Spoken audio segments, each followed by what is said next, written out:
Welcome back to the Metal Lounge. On today's episode, I'm joined by my bro Jake. Hey guys. We're going to be going through our top 5 guilty pleasure bands, modern metalcore bands for the future, and our 5 favourite gigs that we've been to, and our 5 not so favourite gigs. Join us for all that and more on today's episode.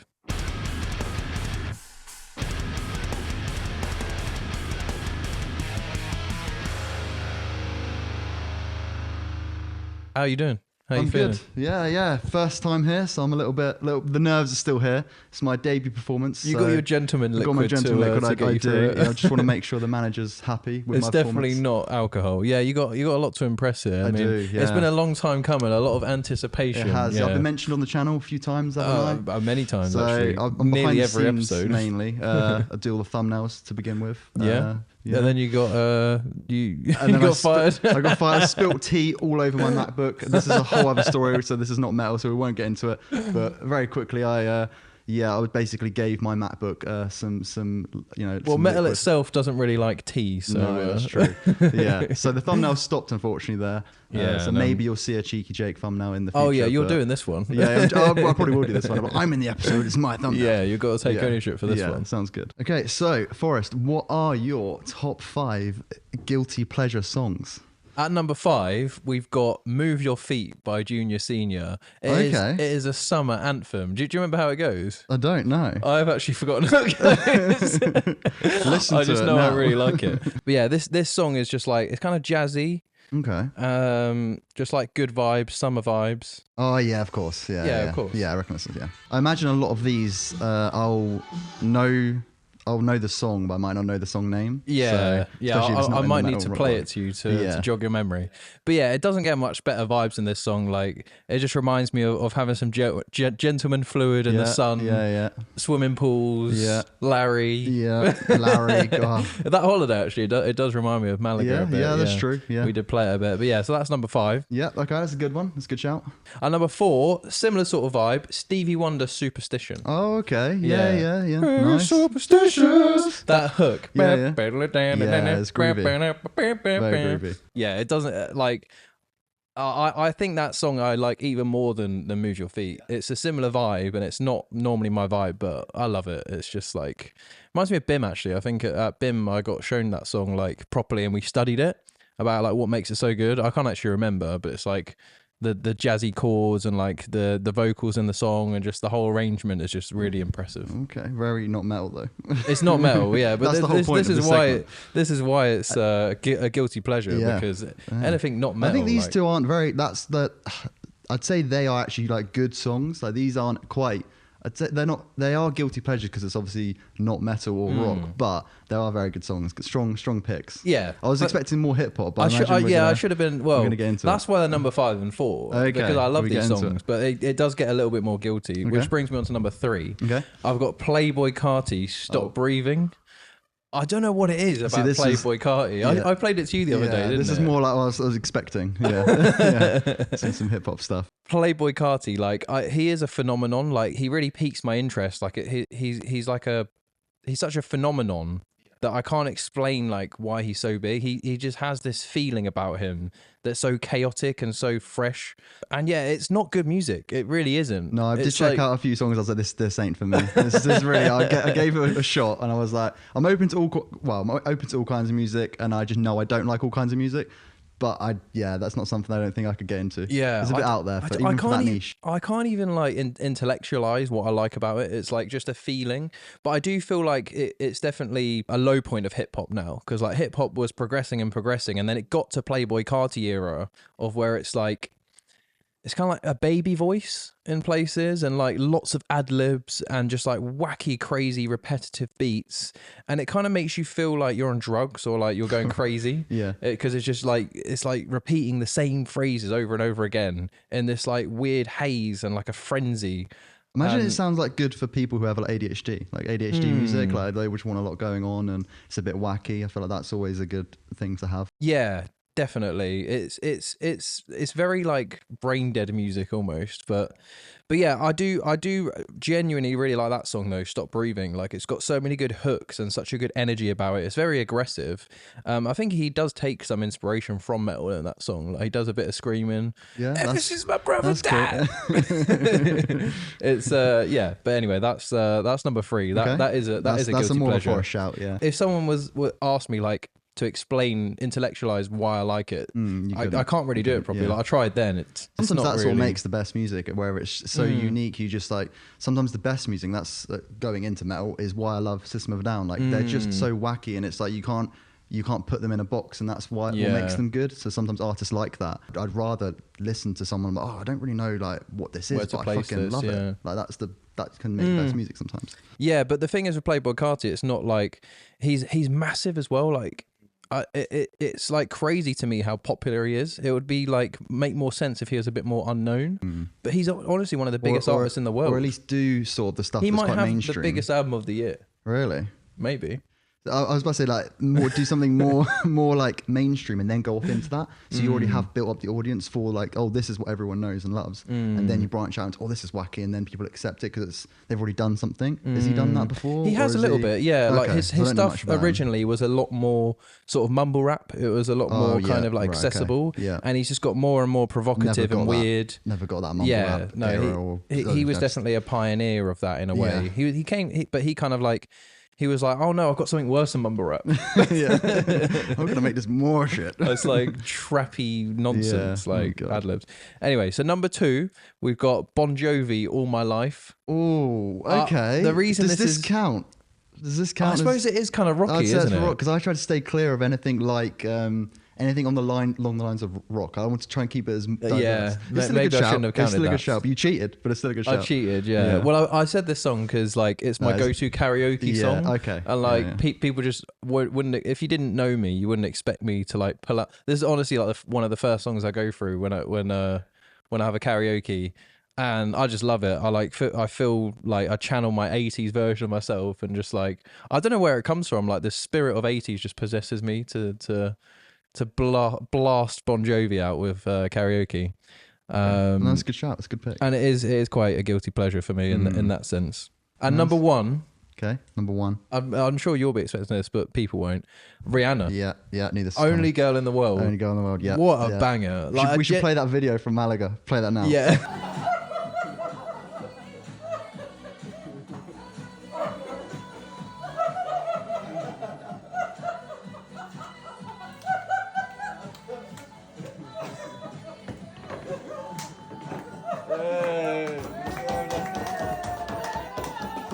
I've got it on my phone, so yeah, I've got it. I think you swing in the chair. And I was like, yeah, that's kind of what spurred me on for this topic. I was like, that I know that's kind of is so different for you because obviously, and another reason why I wanted to do this is because I only really like rock and metal. That's pretty much, I don't go outside of that at all, which is why I thought this might be a fun exercise. Bon Jovi and Metallica are your favourites? Yeah, pretty much. Yeah.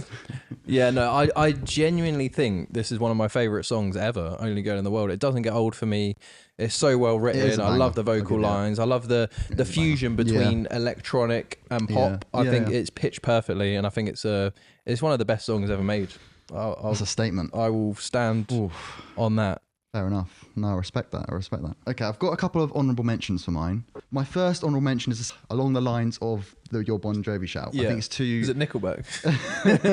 That should not be a guilty pleasure, and I will stand by it. Yeah, my first honourable mention, I've got a couple. My first honourable mention is Heavy Dirty Soul by 21 Pilots or Doubt on that album. I just think they're too sort of associated with emo and sort of, I guess they've got rock elements to them, so I didn't really want to pick them into my top 5, but I love that album to death. They're only about 21 degrees away from metal. Exactly, yeah.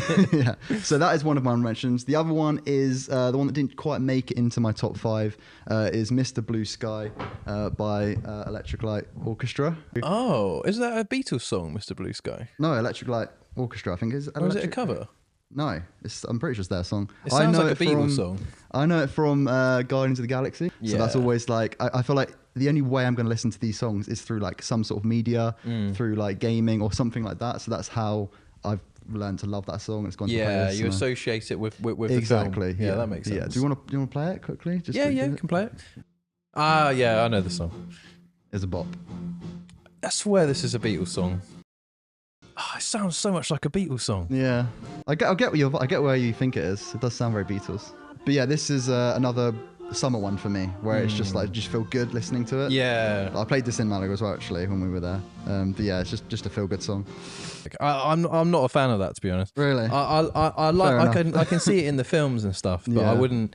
It sounds too 60s for me. It sounds like a bit too retro. I just like the oldest I go is 80s. Yeah, I think anything below it before 80s. You've gone unless it's like Mozart, like classical music. I do like. Oh, so you can go really fucking far. But rock and roll. You're so far that you don't even feel far. Like you're just gone too far. Like, it doesn't make sense anymore. Well, a lot of metal is actually derived from like classical music and like Beethoven and Mozart and Bach, like all the like fiddly arpeggios and stuff like. Dates back from that. Do you remember Tenacious D, the Pick of Destiny? Yeah. That whole scat part when they're out in the street doing Mozart. Yeah. Oh, of course, yeah. That's so funny. So long. It sounds sick on guitar. Yeah. All right, Jake. So what are your top 5 guilty pleasure songs? Okay, so getting in at number 5, we have Bangarang by Skrillex. Oh, what a banger that is. Probably there's nothing guilty about that. No. Well, not to us, but maybe to other people. To metalheads, maybe. But obviously Skrillex, a lot of metal influences in his music, and obviously being in an emo from band first to last year. So maybe there's a link that I could have cheated as well a little bit here. But yeah, what a song. Bangarang is probably the best Skrillex song. Obviously I get that from you. You got me into Skrillex a little bit, so I like the old Skrillex song. Always reminds me of that. I think it was Tenerife. No, I don't think it was actually. That was Tenerife. Was it? Yeah, it was Tenerife. Is that when we walked that town? Yes. Yeah. It reminds me of that holiday. Yeah. And like that album just came out. Yeah. I think it's called Bangarang, and I was just playing it all the time. Yeah. What a song that is. Yeah, good choice. But all right, getting into number 4. So this one might be a bit more up your street. Again, I might have cheated a little bit because it features an artist. I cheated with Bon Jovi, so I'll allow this is kind cheat. of Bon Jovi, but Sucker for Pain. I know that. So it features, it's Lil Wayne, Wiz Khalifa, and Imagine Dragons. Damn. Give me a play. I'll give you a taste of that one. So I like this from the film Suicide Squad. It's one of the main songs in that, which is basically how I heard it. That's the only way you hear non-metal music. It is, yeah. Through Marvel. Through Marvel, that's DC's. How dare you? But yeah, big difference. Big difference. You might have heard it. I think it's quite popular. It's not one of the most popular from each artist, though. It's probably still a bit. I know it. I don't recognise this. Oh, get it on your playlist. Stumped me here. It might not be like. Oh, I do like a song from this though. Have you heard the one? Well, from this Suicide Squad album. Yeah. There's Heathens from 21 Pilots I know I quite like. I think it's got a Skrillex one. Yeah, is it Purple Lamborghini? Yeah. Yeah. That one I like. That's a good song. I like the guy's deep voice in it. It's really that good. could have also been on this list, to be fair. Yeah, that is an outlandish pick, George. I know. I thought I'd surprise you that one. Yeah, that really surprised me. I'm actually quite shocked. You're shocked to your core. You thought I only liked metal and rock. Right, number 3. Now this is a banger. This is a certified banger. Billie Jean. Michael Jackson. Yeah. I feel like everyone just likes that song. Like, can't go wrong with that. Again, not really guilty pleasure, obviously, but it's just, I've kind of more gone from the route of, songs that I like that aren't. Well, it is a bit guilty because of how controversial Michael Jackson is. Just true, yeah. Some people believe Where do you stand on Michael Jackson's pedophilia? Yeah, I mean, I think his music just outshines all that, and he was never actually proven to it, so it's something I don't really want to believe, but also... I just think his music. I choose to just ignore it. I think that's one of the rare cases you, even if it was true, like you separate the art from the artist. If it came out as true, I don't think you can. In a way, like that goes. So you wouldn't enjoy Billie Jean ever again? Probably not. No, really. I don't think so. No, I think that's one of the things that does kill music for me. I think on the whole Lost Prophets thing, and like you don't listen to Lost Prophets anymore. Only every other day. Only on a Tuesday when no one is listening. There was something that came out about this recently on Twitter. Someone said like, does he still get any of the royalties? Yeah. And a band member, because it recently got re-added to Spotify, Lost Prophets. Okay. And they were like, no, nothing goes to that man. They don't even name him. Good. But yeah, you do forget that like one bad egg, like, but actually a lot of people did put in to to make these albums happen. Yeah. So it must be sad to be in their position, but I totally get that that stance. But yeah, I don't know. I don't feel like I believe what Michael Jackson has said the whole time. I don't believe that. Yeah, he did anything too shady. Like maybe he shared a bed with a boy, but he doesn't but necessarily. I think what helps his case is the fact just wanted to cuddle. He just wanted to cuddle. I think what helps him is that he was always quite open with the fact. If he was discreet with it, you'd think, oh, you're hiding something, because he's had his childhood taken away and he just wanted it back. Yeah. So that's where I'm like, okay, I'm going to choose this sort of path and pretend that this is the story that goes. Well, with it's him. not pretending; it's just believing the man himself. Exactly. Not believing as you his said, critics. it's not proven. Anything's proven, so you could just. I don't know how you look at yourself listening to Billie Jean, Jay. Sorry, take that back. Retract that. That's the biggest guilty pleasure. Yeah, that's true. Right, should we get into number 2? Yeah. So number 2 is one I'm sure you'll like as well. It's Stan featured Dido, Eminem. Just any time that comes on, that's just to be fair, Eminem is one of the artists that I do listen to on regularly. Like a lot of Eminem in my playlist. So again, not a guilty pleasure, but it's not rock and metal, but it's just a great song. I could have put pretty much the whole Eminem discography in this list, so I just had to pick one of my favorites, and that's always my standout. I think, like, out of, pardon the pun. Yeah, stand out. That's my standout. It could have gone for so many songs, but it's a very 4D song, isn't it? Yeah, it's got like I always picture the video, and you're thinking of the story and what he's talking about is so clear and so believable. Like it is a movie. It really paints a picture in your head. I'd never heard a song like that when it first came out, and it still stands the test of time. 100%. I watched a really funny video about that the other day actually, and someone was talking about how loud the pencil sample is, and how it was just like a really low quality sample of just like a. Have a listen to that pencil. Yeah, I want to play that now. Ruined that song. Yeah, I have. please play that. Move that from my list. Note how fucking loud the pencil is in this song. Like the pencil, it should basically be featuring Dido and pencil. It's that loud.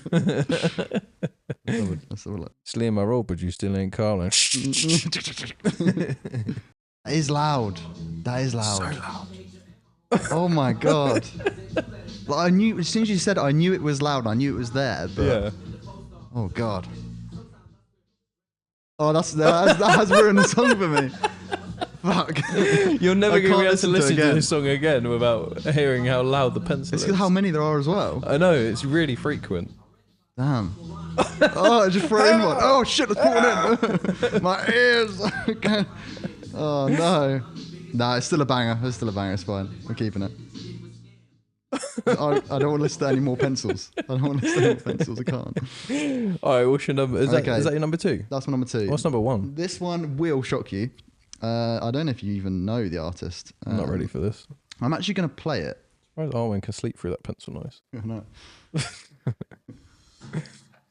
I recognise it. Is this Maroon 5? No. Oh, is this The Neighbourhood? No. The Script? No. Good song. I believe it was in FIFA. That's why I know it. Ah. Oh, is this that Irish? I believe he's Scandinavian. The main. Yeah, it's kind of like an Irish jig. Yeah. There's actually a couple songs from him. There might be a more well-known one, but this one's I just prefer. It's a bit more catchy. Mm. Yeah, when this drops. Like, how metal is that? Banger. It is a banger. That fucking gets you going. You're at the gym or something. You play that. You're doing a proper. I feel like workout. I've just come up from like MD. Yeah. This is similar, like the way I hear like Skrillex. Like it has just that very high tempo, big drops. Yeah, some of that breakdowns in a way, isn't it? But yeah, that is The Nights by Avicii. Avicii. Nights by Avicii. Yeah, Avicii's done work with Skrillex before. Probably, I'm not surprised. Yeah. Is he dead now? Avicii? He's dead. Yeah, that's the only bit of stuff I know about Avicii, that he died. Yeah, he died too young. Yeah, fairly recently. I think we've spoken about non-metal stuff for far too long now. Yeah. Cut this down severely because no one cares. No one cares about this. Shall we move on to our favourite metalcore bands? Metal stuff. Let's do it. All right. So, what are your top 5 modern metalcore bands for the future? Right, so I've got a couple, again, I love my honourable mentions. That'll be a theme in this video. Yeah. I love an honourable mention. So I've got a few. The first one is actually a very Linkin Park sounding band, actually. They're called Blind Channel. Don't know if you've heard of them. Yes, yeah. Didn't they play like Eurovision one year? Yeah, so they did. Yeah. What was? They've got some really cool tracks. I should have researched what the song was called, but yeah, I've seen them live a few times now. They're along with this list, I'm trying to look for like get all the pieces together in the fact of, do they sound good on record? Are they good live as well? So most of these guys I've seen live as well. Yeah. That's really important for, I guess, a band's success in general. And these guys live were amazing. So I saw them, well, I've seen them 2 times now, I believe. And they supported, I think it was I Prevail. I think they were the support. And they just sounded so much better than, I think it was Trash Boat who were actually supporting. They had their own like production and stage presence, they had their own little light, and it felt like a bigger band as a support.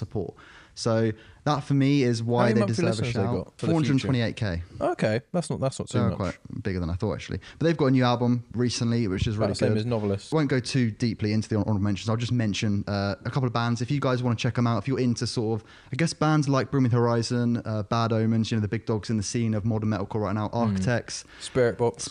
Yeah, anyone in that sort of umbrella, these guys are quite similar to, so definitely worth checking out. They'll be a bit smaller, some of them might be a little bit bigger, but another couple of bands, Normandy, who are playing Radar Festival. I fucking love Normandy, so I'm not even going to speak on them too much because I'm so biased. I think with Normandy, they are one of my favourite live bands to begin with. They're just incredible live. They have such high energy. Their records are so high, well produced. They sound so clean. The guys' vocals are amazing. They're just a great band overall. They got the whole package, I feel like. Is it their live show that kind of like? I think it is the live show. Yeah, 100%. I mean, I'm glad. I don't think I've ever seen them. Well, we'll probably see them at Radar, I guess. Yeah, we will. You'll get the first. I'm actually excited to do it there. Yeah. And apparently it's really good sound at Radar. Like it's good. Like that's good. It's like a technical festival with like lots of bands that are like, have really good production and they look after like the technical bands wouldn't play Radar if it wasn't like a really good stage with like you get bands like Polyphia and Novelist and bands that are really techie. So awesome. I imagine they're going to sound even better at Radar. Because they've sounded really good since I saw them at Slam Dunk, I saw them at Amira, and they've always sounded. Amira's a great venue, isn't it? Yeah, really small venue. Yeah. So that's one of the honorable mentions. They could go into list, but I thought my bias might just take out of that. The last honorable mention is a band called Magnolia Park. Heard of them. They're really good. They're a pretty cool band, and I think if they do something a bit different, they could get much bigger. They just sound good. They did a Disney collab recently as well, which is really weird. The Disney album, they had a song on there, so they're in the right places, I guess. With that, I do love a band that goes a bit Disney. So you might have sold me with that. There you go. They're worth it, and they're a park band, which I love. Linkin Park. That I'm gonna love them. If they're called Magnolia Garden, you'd be like, I'll be like, fuck this, nah. Magnolia Park. Yeah, there we go. Right, now getting into the actual top 5. So starting off with a band we both love. It's a band called Siamese. I think you can't ignore these guys. These are... I haven't seen them live yet. I'd love to see them live. You just know they're going to be good live. Yeah, they just are. They've been quite a while. Yeah, they have been going since 2011. I'm glad you got that. Yeah, so I've got the stats for the top 5. Yeah, so you came prepared. Yeah, that's the only stat I've got. More than most of our guests. Don't ask me any more questions about them because that's all I've got is the year. So yeah, Siamese, obviously we both love them. They just sound fresh, don't they? That's exactly what I was going to say. They blend electronic music and metal music really interestingly, and the production is just amazing. They sound like $1 million. That's something that's really stuck out to me recently. Is like I used to just, does this sound heavy or does this sound this or that? And now I'm like, this sounds clean. This sounds like premium. If it's heavier and it sounds premium, that's like. Oh, that's just perfect. I just love that they're not afraid to kind of go like really dancey. Yeah. Like it's not like they need chugs in the background or like, screams out all the time. It's like the guy has an amazing voice and he really uses it. And even his side project, they'll probably go into my bands to watch as Afterlove. Like I really like that album. That might be an album of the year for me. I love it that much. Really? That's strong. I really like it. It's only like 7 tracks, but it's still classed as an album. Yeah. Right, so getting into number 4, it's a bit of an older band, The Plot and You. I think I've tried to include them. I've included them because they've changed their sound recently. I've got them down. They changed their style in about 2018 when they released. It's the one with Rigged, and it's the one with the woman on the front cover. The 2018 album. I feel like they changed their sound from that point on, and they've gone. they've sort of gone back to the older sound, haven't they? But they've sort of fused it with this new modern, like obviously metal sound, which is really cool. So I think it's important to include them. I think any band that does change their style and tries to do something similar to an Architects or Bring the Horizon, that's pretty much why I've included them, because I feel like they can gain bigger heights doing that. Some people say it's them selling out, but I think to me if they do it right, it can be. They're really evolving. Good. They're evolving. You know? Yeah, exactly. That's just the way modern metal have gone. Have gone. Like I definitely have criticised them in the past for sounding a lot like Bring Me with the album Dispose. That's it. That's the album. Yeah. That album, like, I did really like some songs, but it just sounded too much like Bring Me for me to give them their flowers. And I think a lot of people felt like that. It got big, but they've actually got a lot bigger the last year or two. With Left Behind was a massive hit. Yeah, they've released a lot of singles. And a really heavy song that got a lot of traction recently. Forgotten. That's it. Forgotten. Yeah, that. I spent my life chasing things that have only brought me back. Yeah, something like that. And that whole vibe of like the red and the yellow artwork and album, like they've just been rinsing like Spotify, and they have like nearly 2 million monthly listeners now. Like they're massive now. But it's whether they can retain that momentum. It's whether they can do a Bad Omens is what I'm trying to pinpoint bands that I feel like they could reach those heights potentially. I think they could. I think it's another question to ask. They're not far off, what underground bands can get to like sort of a Plot and You level. That's maybe another conversation. Yeah. But Plot and You have definitely like they've done the time, and I think it just goes to show don't give up. Like you know they've been going for like about 2010. I was going to say 15 years. 15 years. Crazy. And they've gone through lots of different journeys and stuff, and the vocalist, I forgot his name, but he's done his own like side projects and stuff, and you know, and they're finally getting their flowers now, and it's just whether they can retain that. They haven't played the UK in a long time, so it'd be really interesting to see them live. You know what? They're probably one of my most anticipated bands to see live, actually. Okay, cool. So when they come UK, we've got to get tickets. 100%, yeah. Or they can hook us up on the metal. Yeah, I'm sure they're watching this. It's fine. Right, getting to number 3. It's a band I absolutely love. A band called Dayseeker. Yeah, we're familiar with those guys. They're just, for me, similar to Plot and You, actually, where they came from a heavier kind of standpoint. How long have they been going? They've been going since 2014, and they changed their style in around about 2019, I guess. And yeah, they've gone for more of this more cleaner route, I think. They just sound incredible, and live they sound exactly the same as they do on studio album, which is what I love and what I look for in a band. If I go see a band and I'm like, oh, these guys don't sound as good as they did, you know, on their album, then I probably won't want to listen to them even more. But these guys are just like the perfect example of what you hear, what you see, what you hear is what you get. I mean, they are the full package in that respect, and they're just incredible. I think they are another one that they probably are becoming much more well established now. They're about as big as Plot and You. Yeah, I've seen them higher up on the you know the lineups and the announcements, the festival announcements. So and they're another band that I like to say that they got that lockdown XP boost. Yeah, they're one of those bands that released an album in 2019, and everyone thought that was a terrible time to release an album. But now time has told that it was actually a brilliant time, as long as you release good music that people listen to. Like Bad Omens, they would not have the success they had if they didn't release then. Yeah. Sleep Token, I know they only really released a few things around then, but like Sleep Token, Bad Omens, even Falling in Reverse, a lot of these bands that are massive now weren't as big before lockdown. It's like lockdown, it gave everyone a massive XP boost. Yeah, and Dayseeker were definitely one of those bands that not quite. I'm sure I discovered them in lockdown. Yeah, me too. I heard Sleep Talk and I was instantly sold. I think I might have heard Without Me. Was that actually the first song I heard was they featured on a Bill Murray song. Oh yeah, they did. Yeah, one of the crazy ones. Eggy Pocket album. That's it. Yeah. Number 2, we've got Bring Me the Horizon. Fuck off. Anyway, getting into number 2, we do have Novelists. So really, Novelists. I feel like a band that we listened to recently. They just released a new album, which we've got differing opinions on. But yesterday, really good band. We were just speaking on them, how fresh they sound. I think they could get similar. It's a bit similar to Dayseeker, where they're a bit more established, but I don't think they're as much established as Dayseeker. Nowhere near. I think they got 400k, so they're similar to blind channel really. They're kind of like, they're definitely established, but they've been going since 2013, you know, so they've been going quite a long time. But I think that there's still that bands that have a bit of proggy elements in, which doesn't kind of sell as much as kind of more post-hardcore or metalcore. So I think that they'll get a lot of respect and they'll get to a certain level, but I think they are sort of capped a little bit because they are a bit more proggy. Like they've got the like crazy guitars. I know Polyphia are massive, but like for some, I don't know why Polyphia are so big. But if you look at, I mean, like Sleep Token, like they have a sound that isn't, you know, but their whole image is what kind of like, that's true. makes them mysterious and like they don't really have music videos. They've and got the storylines and stuff, haven't they? They've got the lore and yeah.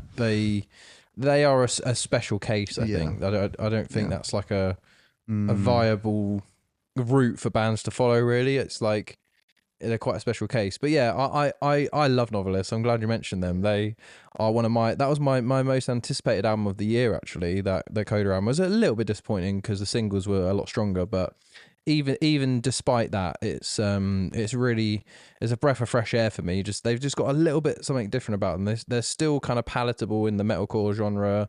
It's nice to hear a female vocalist that like is killing it, and she does a lot of, I think she's a really talented vocalist to do all those screams. She does like a fry scream. She can do the cheeky low. She does like the kind of Deftonesy vocal, kind of like droney vocal, and she raps as well. Like she's got a bit of everything. Cool. A lot on her locker. Yeah, she's a whole package. And that's what we kind of want for like someone who I'm trying to look at as who could be that level of success. You need to, and I guess we'll be able to judge a set. I think they're playing Radar, aren't they? Like live as well. You kind of need all the elements to make it big, because I think if they don't have one of these sort of elements to them, they won't make it. I think you've got to have everything. Yeah, and that's really important. I think they do have everything. I think that they, if they get the right song, like they could just get one amazingly like catchy song, like a Just Pretend or The Summoning, like or even a Holy Roller, like even like just a heavy one that people just lock onto. They could, but I think they're less likely than maybe some of the other bands you mentioned.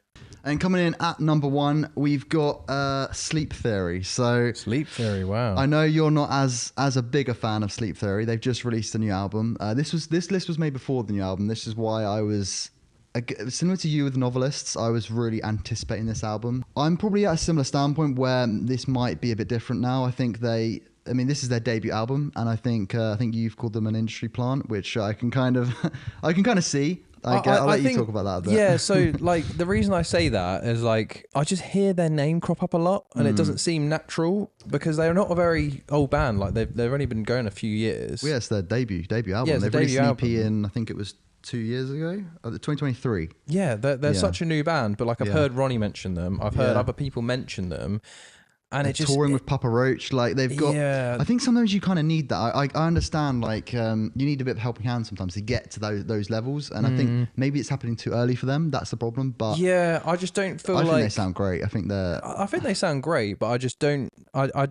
For me, there's a disconnect between how big they are. They've got 1.7 million monthly listeners, probably the same as like Plot and You. Shit, I didn't actually know they had that many. Yeah, they're massive. Like, oh God, okay, they're that big, and I'm like, their song content doesn't marry up to that for me. It's like there's nothing that's that impressive. They appeal to more of the masses, which is you kind of need to do that to be that like one for the future, I guess. Like maybe they're doing what I Prevail did in a way, because I Prevail didn't really deserve that massive like status that they have now as one of the big modern metal bands, but it was so obvious how I Prevail did it. It was all through Facebook adverts.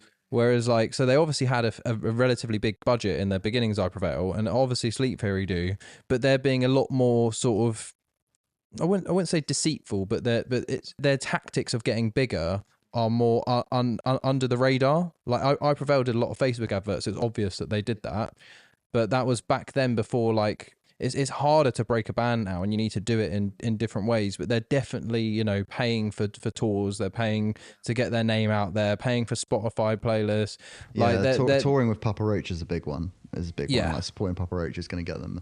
But I prefer a band to kind of deserve it on merit and like with song quality. And for me, it's good, but it doesn't make sense. There's a massive disconnect between how popular they are compared to their song quality. Yeah. And maybe that's just my opinion, but that's how I feel about that's them. fair enough. I think for me, I really enjoy listening to them. I think they're right up my street. They've got. I'd like them to be a bit like I prefer, where you've got a bit more of the screams. I think they lean heavier into the cleans a bit more. Yeah. But I think the song Fallout is one of my favorite songs by them, and that's a bit more. They're very octane core. They are, yeah. But I think that this is their first album. They could, if they do something a bit more creative, and they could use this sort of to boost them to further heights. Yeah, maybe this isn't the music they want to do. They're like, let's just like get a platform and then do what we want to do.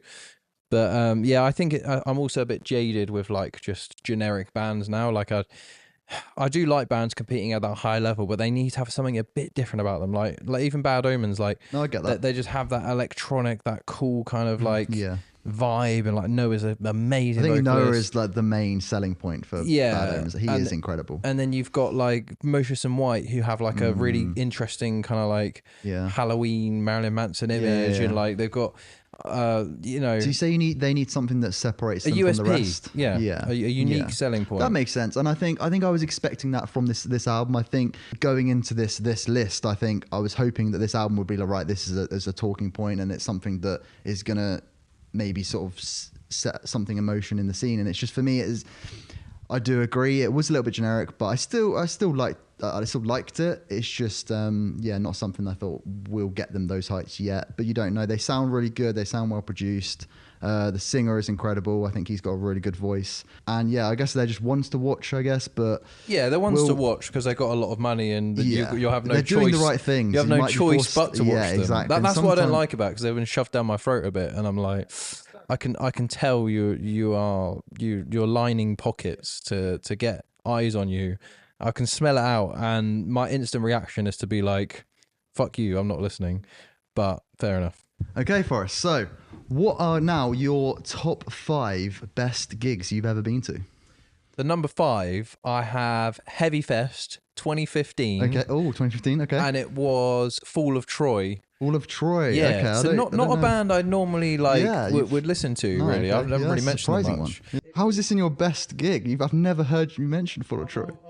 Do tell. I'll explain. So me and Alan went to Heavy Fest in 2015, and I was in prime Festival Forest mode. I was just like loving life, like meeting new people, just like getting drunk. And Fall of Troy were, I think, one of the headline bands. And I only knew them from Guitar Hero. They had a song called FCP Remix, which you probably know from Guitar Hero. Probably do, yeah. If I played it, I won't play it now. But it's a banger. But so I just decided to get in the pit, and was like, I was drunk and having a good time. And I was just in a really prime Festival Forest spirit, and I was doing handstands. People were picking me up. Really? I was jumping around, pushing into people. I was like the main character. Like, people were just loving my energy. That is cool. And like, you didn't even need a banana suit or anything. You're just main character straight literally, off the bat. Damn, I had like cool. a Circus Survive top on, and cool. like some shorts, and I was just like, I just had all this boundless energy, just like jumping around, jumping into people. And it was just like the best vibe pit I've ever been in. Like, everyone was just so friendly and just loving my energy. They were just like, when you just feel safe in a crazy environment. It's a weird feeling, isn't it? Yeah, and Alan was like filming it as well. I've got some really good footage actually. Try that again and I'll do it properly. Yeah. Prove it to me. I will!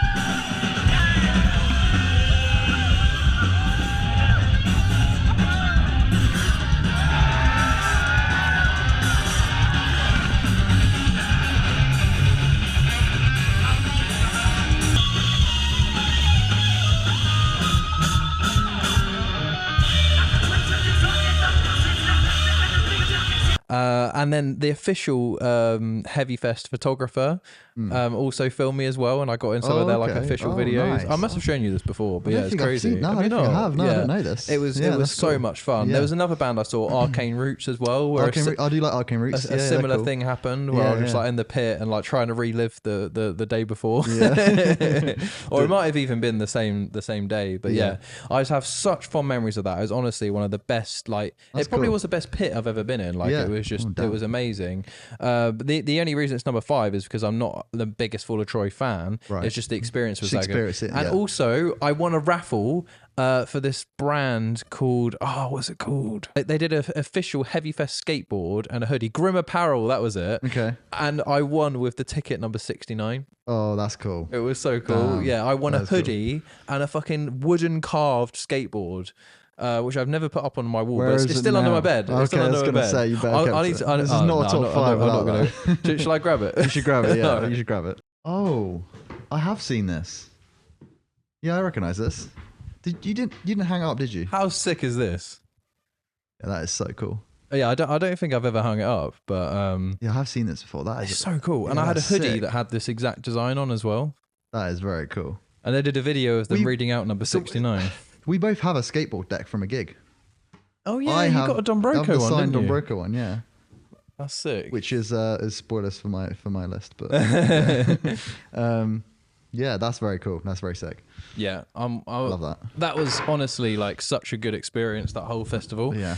And that gig particularly within the festival was the highlight because I was just main character energy. It was like that's got to feel good. Yeah, that's where Festival Forest was born really. Damn, the origins of Festival Forest. So number 4, so that was in 2015, and I'm going to go back to 2005. 2005. So I would have been 9. Is that right? Yeah. No, 11. 11. Yeah, 11. Yeah. Rammstein. 11. Oh, Brixton. Okay. I'd never seen anything like this. I was about to say, is this one of your first gigs? Yeah, no, it wasn't. My first gig was Depeche Mode when I was 7, so I was quite seasoned by the time I was 11. I went to Reading a few times, saw Slipknot, saw Prodigy, saw Bauhaus in between this time. But Rammstein was on another level. Yeah, that's still a band I need to see. I'd never seen anything like it. It was like watching like a stage show. Yeah. I hadn't even seen a stage show at that point at 11, but it was like what I'd imagine a stage show to be like. Like the guy had like a machete coming out of his knife, and he was chasing down his bandmate with his machete, screaming. Oh my god! I'm sure the machete was on fire as well. Yeah, and then he put the guy in this pot, and it looked like it was boiling. For one of the songs, another one they got out a flamethrower. Yeah, and I could feel the fucking flames on my eyebrows, and I was like right to the side at Brixton. It was so hot. Yeah, Brixton's not the biggest venue. It's a big venue, but it's big. But for what they were doing, flamethrowers and that's shit, like festival outside. Probably wouldn't be allowed stuff. now. Like it was quite intense, and they're letting off fireworks, indoor fireworks inside, and just like sparks were flying out on the floor. I think there was just all sorts. It was like such an assault on the senses. The guy set himself on fire for the song Rammstein, and he just slowly started like levitating in the air on this like machinery.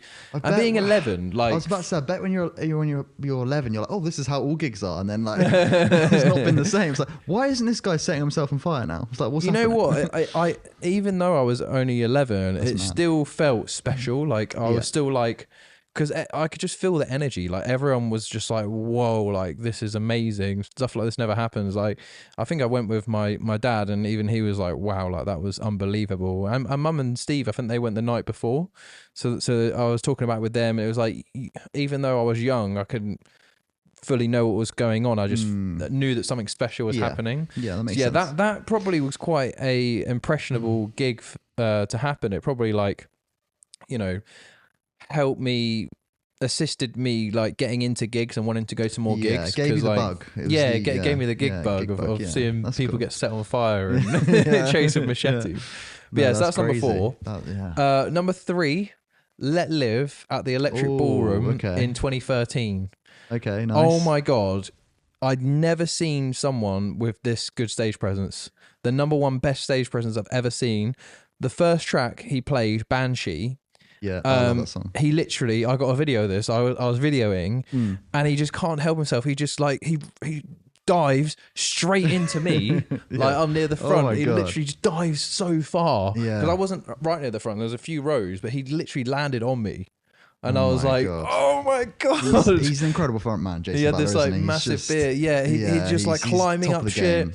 He was Yeah, like yeah. just his screens were insane. Yeah. Jumping on the drum Yeah. kit, just like throwing shit. There was another moment as well where it was towards the end of the set, and he plays the song "Mother." Yeah. Before he plays it, he starts talking about his mum. Right. Okay. And I swear he does this on purpose, but he tries to get as much emotion as he can out, and he made himself cry, and I shed a tear. Like yeah. everyone in the crowd was like in tears. Yeah, bit like what Ollie Sykes does. He Yeah, gets, yeah, he it works is like himself up, that. and it's really emotional. It's like magic. Yeah, it's it is. really, Yeah, it's really like special. it's like fucking voodoo magic. Because it feels like you're. I think that's the best part of going to a gig, and I imagine why it's in your top 5. It's because it invokes something you can't get from listening to it outside of the album. I think whenever bands, artists, musicians, whatever, they include something, you're like, oh, I'm getting a bonus content here. I know it's like it just feels extra special, and so that is amazing. It was I know really he's- moving. So yeah. to have those heights of like the vocalist is in the crowd there, he's climbing up shit. You could tick every box that he did. Like the musicianship was amazing as well. It wasn't just him, like the guitarists were going mental as well. Like if it was just a normal vocalist, you'd be like, fucking hell, the band went crazy. Yeah. But he obviously steals the show. Yeah, I yeah. think at one point he climbed on the balcony. Kind of expected, isn't it? He climbed on the balcony and like wanted to jump down from the balcony. That doesn't surprise He's me. doing crazy shit. I mean, when I man. saw Fever in Download, that he climbed the the big speakers at Download UK, and there's like 5 massive ones. He climbed like halfway up that, and he did like the biggest, the best mic drop I've ever seen. Like.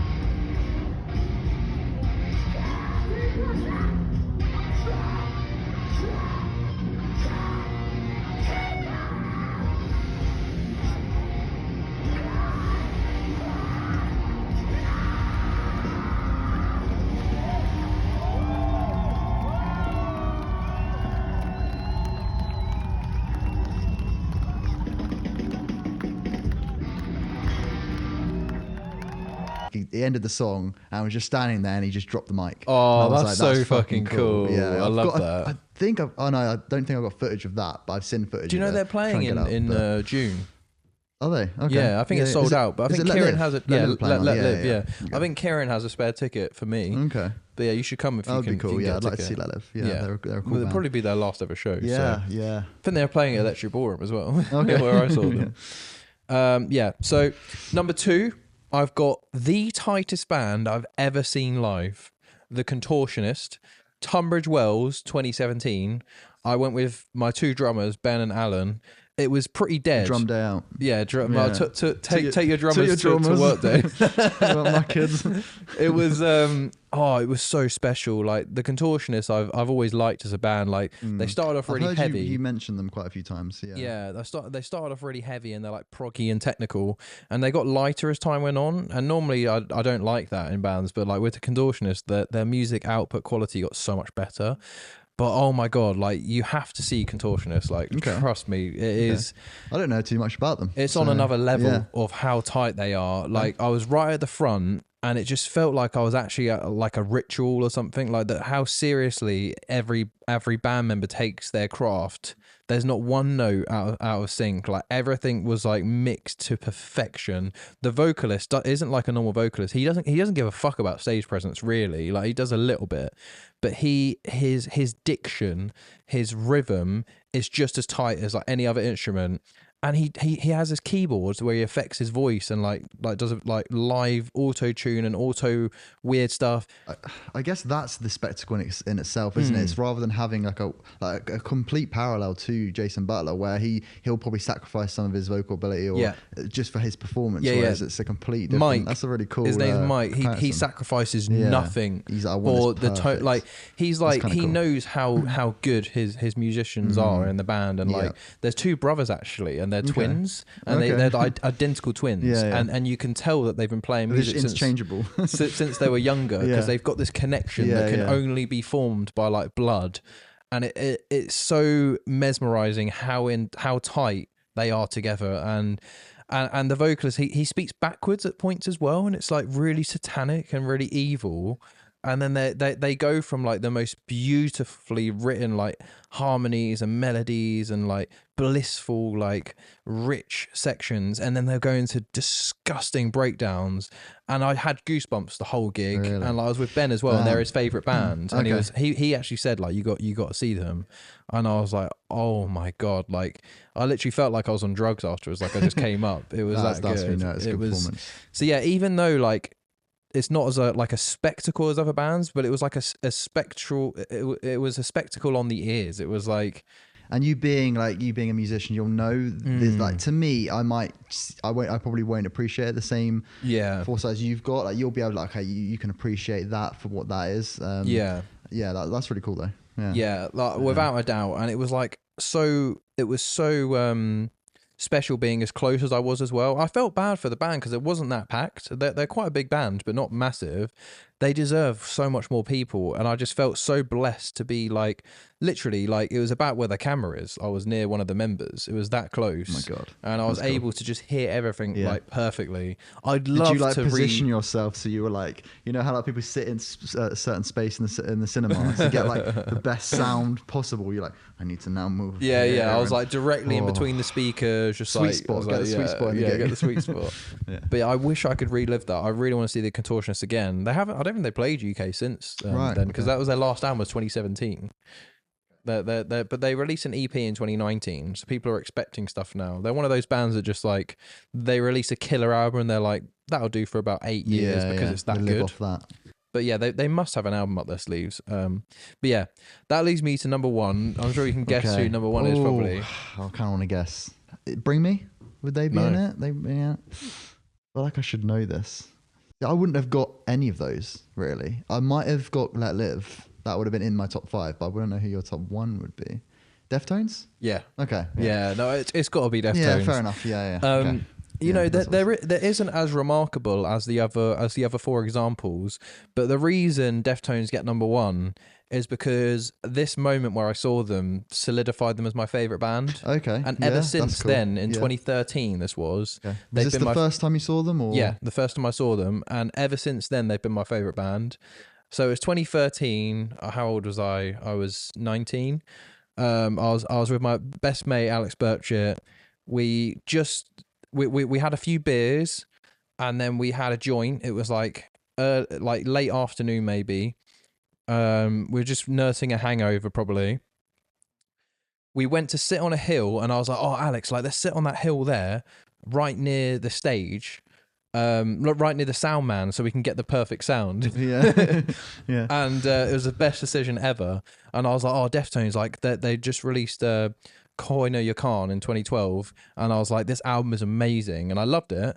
And they were like one of my favorite bands at that point, but seeing that album and seeing Alex's reaction, he hadn't really heard much Deftones before, but we were just like looking around at each other like we couldn't believe what we were hearing. Like the low driven guitars wasn't really done like that before. Like I hadn't really heard bands like that. And Chino's vocals, like every performance Chino does is different. It's like it's so magical. Like he does like different things every time. He's not afraid to like be in the moment and do like wacky things. And he does his like inhale like and hearing that live like gave me chills. And like we were at the perfect level of high, the perfect level of drunk, in the perfect place on the hill. You hit all the sweet spots. And nice. It became Alex's favorite band from then as well. It was a really special performance. Yeah, for a live performance to give 2 people their favorite band is that's pretty powerful. But yeah, talking about like when artists do something different every live show, that's going back to the point of like how you felt you're getting something different. I think Linkin Park did that a lot. They would say they did different versions of different songs. So like live, they just play like every time they played it. I can't remember which song it was, but this song they play it differently every time. So I think I remember seeing an interview with Emily actually saying like she's got to also learn, like not just learning the songs, but learning different iterations of the them. Different iterations. Yeah, that must be so hard for a new band member coming into Linkin Park and having to not just learn a song. But that's a bit premeditated though, isn't it? Like whereas with Deftones, it's like it's only Chino. Like the rest of the band will play exactly. But Chino's given that freedom where he's able to sing an octave higher or an octave lower. I love it when or to just like Yeah. you can only do it if you're a certain kind of person. Like if you're a creative minded, like some people are like, no, I need to learn exactly how I'm going to play it. And fair enough, like contortionists are like that. But Chino, he is an artist. Like he paints this tapestry with his voice. He's like, I'm just going to fucking do an eagle scream, a banshee scream. I'm going to just like sing as high pitched as I can for this section. And he's given that freedom by the rest of the band because they're just fucking tight in the pocket. And he's just like, he's doing this abstract art on the top of it. And because he's so talented, he can get away with it. Like some people, if they haven't quite got the confidence to do it or the talent, it can backfire. Do you know who's a perfect example of that? Who I saw live, Panic at Disco, Brendan Urie. Live, you know when you hear some like maybe a metal band, they scream a lyric live and they're meant to sing it. That's really cool hearing that. But what Brendan Urie did, which I found fascinating, is he did what you just said, what Chino did. He kind of a lot of some of his lyrics that he'd sing, he's just sang them at this pitch that was just mental. And like to this day, he's not in the Panic aren't in my list, but he is probably the best vocalist I've seen other than Chester. Like he probably is the best vocalist I've seen. Very like, impressive. he was like, yeah. I knew they sound amazing. Brendan Urie is amazing vocalist, but hearing him live was like, this doesn't make sense how good he was. And some of the stuff he was doing live was mental. Like it was technically their last show that they're now back, obviously. It was their last show in like was it when they released their latest album? I can't remember what it was. A few years ago. But that show in London, it was amazing. Like hearing, I was just gobsmacked at like, I wasn't even caring about the songs, just watching his performance and his vocal when you know range how the song goes as well, it's extra special. Yeah, 100%, like, yeah. So I know Deftones' catalogue so well, so I know when he just does something slightly differently, and I'm like, if you wouldn't know, like it sounds like it's meant to be that way, but he just likes every performance to be 100%. That's really cool. Like not 100% different, but it will be like 50% different. And he just does it. He does it so like effortlessly. It's like Easter egg content for you, isn't it? Yeah, It's like, it oh, is. that's cool. Like, the It's hardcore just fans like- will get that. It keeps you on the edge of your seat because you're like, I don't know what he's going to do next, and I can't even explain it. Like I can't even remember properly because they're just like subtle differences sometimes, and then. And you know he gets out the guitar as well, and like he even does it on his guitar. Like his guitar will be different sometimes, and I'm like that takes balls to like just play like something even just like a slightly different bend or something. But because everything else is so tight, he's given that freedom, which I love. You know what else it reminds me of? Devil Wears Prada, a bit like that. Yeah. It's a band I still like really when want I to see. saw them live, like it's a bit like on record, like Mike's vocals are ridiculous. Like his screams are like an abstract art painting on the top of this like perfect drawing. It's like there's just like splashes of paint. That's how I visualize like Deftones and Devil Wears Prada, especially Mike. He's like that live as well, and it sometimes sounds better, sometimes it will sound worse, but it's like you never know what you're going to get, and I love that. That is very cool. That is very cool. And that can make a, as you said, a band just feel so much more special to you because you're getting, as I said, something different. So that's very cool. You're being rewarded for being like a true fan as well. Yeah. All right, that's my top 5 best. Okay, that's a good top 5. That's very strong. Very strong Yeah. top 5. I'm proud of that. Yeah, Actually. quite different actually. Different sort of artists in there. That you got a band that you For different reasons. for as different well. reasons. It's quite good. Yeah, it's not just like Stage these are my 5 presence. favorite bands. That's why I like them. No, Like yeah. that, you've got a different reason. for each. Tightest, Yeah. best stage presence. Experience in a mosh pit. I think Yeah, that was really experience cool. in a mosh Yeah. pit, favorite band, Yeah. and I've got a similar story to the mosh pit one, which yeah. I don't Did you know want to do yours next? Do or- mine? Yeah, Yeah. do mine next. All right, Jake. What are your top 5 best live performances you've ever seen? Okay, so as always, going to get into my one of my honourable mentions first because I have many honourable mentions. But I've got a few here. I'm going to just rattle through the honourable mentions and then I'll get into the top 5 properly. But the first honourable mention is Mike Shinoda at Reading 2018. Just for, I mean, I could talk about this for days, Linkin Park and Mike Shinoda, but I'll just say like how emotional it was hearing him play, and it was probably one of the most emotional gigs I've ever been to. It was just after Chester's death.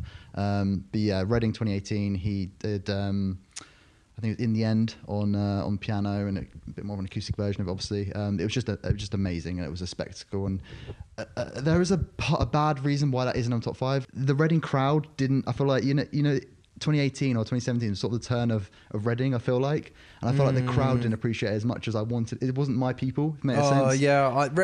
Reading's always like that. So like, they don't appreciate rock and metal as much anymore. It's more like pop and I was surrounded hip-hop. by a load of bucket hats, and I was like, I'm just like, I'm really emotional. Like, I was crying, and like, it was a crazy gig. And you look to the left and there's a fucking bucket head. Yeah, and I'm like, you probably don't appreciate this. So there's like good and bads to that story, but still one of the best gigs. Like the moments I've been in. You looked over and it was like a Red Cap, Limp Bizkit, like cosplay. You'd be like, mad people. My man. But yeah, I've been to I've been gigging since 2017, and Ask Alexandria, our first gig, which is actually leads me on to one of my honorable mentions, our first gig together. Oh, no way. I was a bit of a late gigger, wasn't I? I didn't properly get into music until about 2014, 2015, and then I started gigging in about 2016, 2017. And I've been to hundreds of gigs since then. Didn't know what music was before that, did you? I didn't know. The only band I liked was Linkin Park, really. Limp Bizkit, Linkin Park, System of a Down, and Nirvana. I liked a few big dogs, but I didn't really Foo Fighters. Foo Fighters, yeah. I didn't really go further than that. But yeah, I mean, we met the band members, didn't we, after that was the gig. Cool. I bet you thought that was a regular occurrence. I was about to say, with your Rammstein thing, I was thinking, like, does this happen every gig? Do I get to meet all the band members? No, it doesn't. We met James. I met Deftones that night as well. You did, yeah. Deftones because champagne. it was the Krang Awards, wasn't it? Yeah. Yeah. K Awards. And then Benji made that, like, Asian joke about did. Baby Metal. He did, yeah. It That got did not go temporarily down. cancelled. That was that bad. fell flat. I think they overfed the artists on alcohol, judging by Deftones and Benji. Yeah. But that was a really special moment. I was like, oh, this is how gigs are. And we were in the cool crowd, like just chilling with Asking Alexandria. I know, it was mental. Like, he was like, oh, you definitely made the right call with, what's his name? The new vocalist. Dennis. Since Dennis, best call we've ever made. We'd definitely stick with him for life. Yeah. And like, a year later, Danny was back. That was funny. Okay, my last honorable mention is a similar story to your Mosh Pit one. It's when I went to Reading, my first festival in 2016, and a similar vibe to your Deftones, where I had the right amount of alcohol. I was hitting a sweet spot. And it was a band called Crossfaith. Who you actually told me? I think you told me to go see them. Like, I didn't know about them at all before I went to just before I went to Reading, basically. And you're like, check these guys out. I was like, okay, I'll check them out. And I was like, these guys are sick. I've listened to a few songs. They always bring the vibes. And it was still one of my first few gigs I'd been to, and.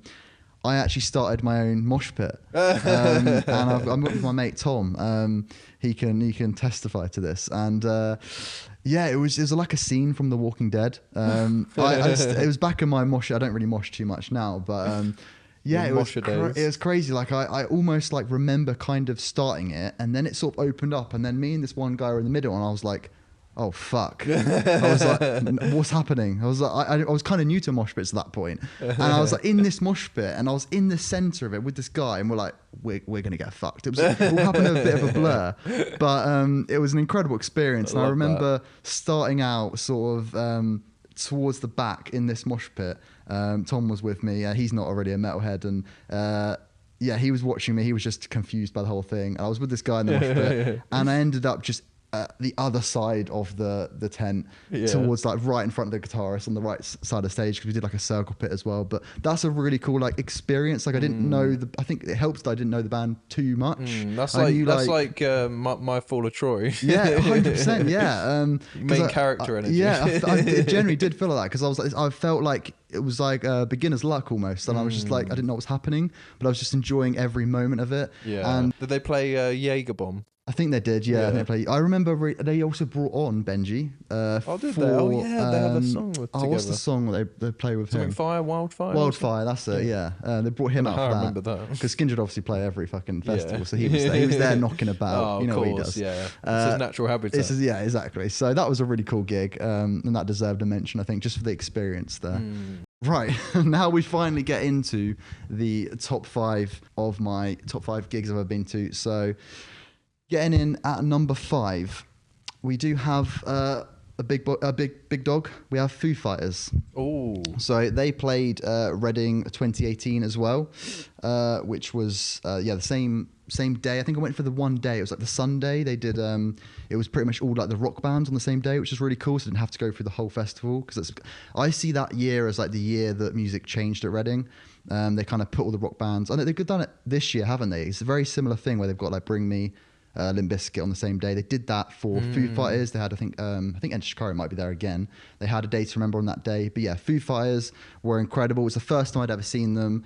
They're just one of my all-time favorite bands. I love Dave Grohl. I love Foo Fighters, and they brought out Rick Astley in one of the songs, which was That's really so cool. funny. So that was just an iconic moment to be a part of. It was a 3-hour set. I think Dave even was on the drum. 3 hours? Yeah, 3-hour set. Bloody hell. I'll be bored by the end of every that. song. I know. But no, I loved every minute of it. Crowd were brilliant, actually. And yeah, Dave went on the drums, so I saw a third of Nirvana, basically, which is quite cool. They play in Nirvana. I don't think they played in Nirvana. But I think Taylor went on vocals, which was kind of cool. His son? Or, the drummer. Taylor Hawkins. So that was just He's an dead now, amazing. isn't He is, yeah, unfortunately. But Rip. R.I.P. Taylor, yeah, one of the gods. But it was just an amazing gig. I just absolutely loved. It's so weird. I feel like we've lived like the same life at 3 years apart because Really? we both went to Reading. Like I went 2013. You're 3 years my younger than first. me. You went 3 years later, 2016. Yeah, that's true, We yeah. both saw Foo Fighters. We both got in the pit. We both went to Reading and we're surrounded We've had by similar bucketheads. storylines. Just Yeah, we've different. had different story, Yeah. like parallel story Yeah, arcs. that's true. Almost, yeah. Yeah, that's very It's an cool. observation. It's like we're brothers. Yeah, it's almost like we're related. Getting into my number 4, and it's a band that I've mentioned previously, a little band called Normandy. I absolutely love Normandy. They're actually my most listened to band, like 2 years running. Damn. Like 7,000 Your minutes. favourite band. You can't deny it. They're one of these bands I'd say are my comfort band. One of my comfort bands. Like I can just listen to them. They're just so easy. So I can be in any mood. I just love them. They're just great. And they played O'Meara, which I think I mentioned briefly in this episode. Literally a 400 cap venue, and really cool. They just put on an incredible gig. Like I'm excited for you to go see them. Hopefully they put. I know and you probably won't get the same energy as me because I just love them. But like you will realize I'm excited to see them. I really am. But they did something that for me no band yet has done it. So and actually this was really cool. They played a song that I thought was maybe like a 7 out of 10 song, a good song, but not like one of the top dog songs. They played it live, and I was like, "Fuck, that was sick live." And then the lead singer, I can't remember his name, he was like, "That was fucking sick. Let's do that again."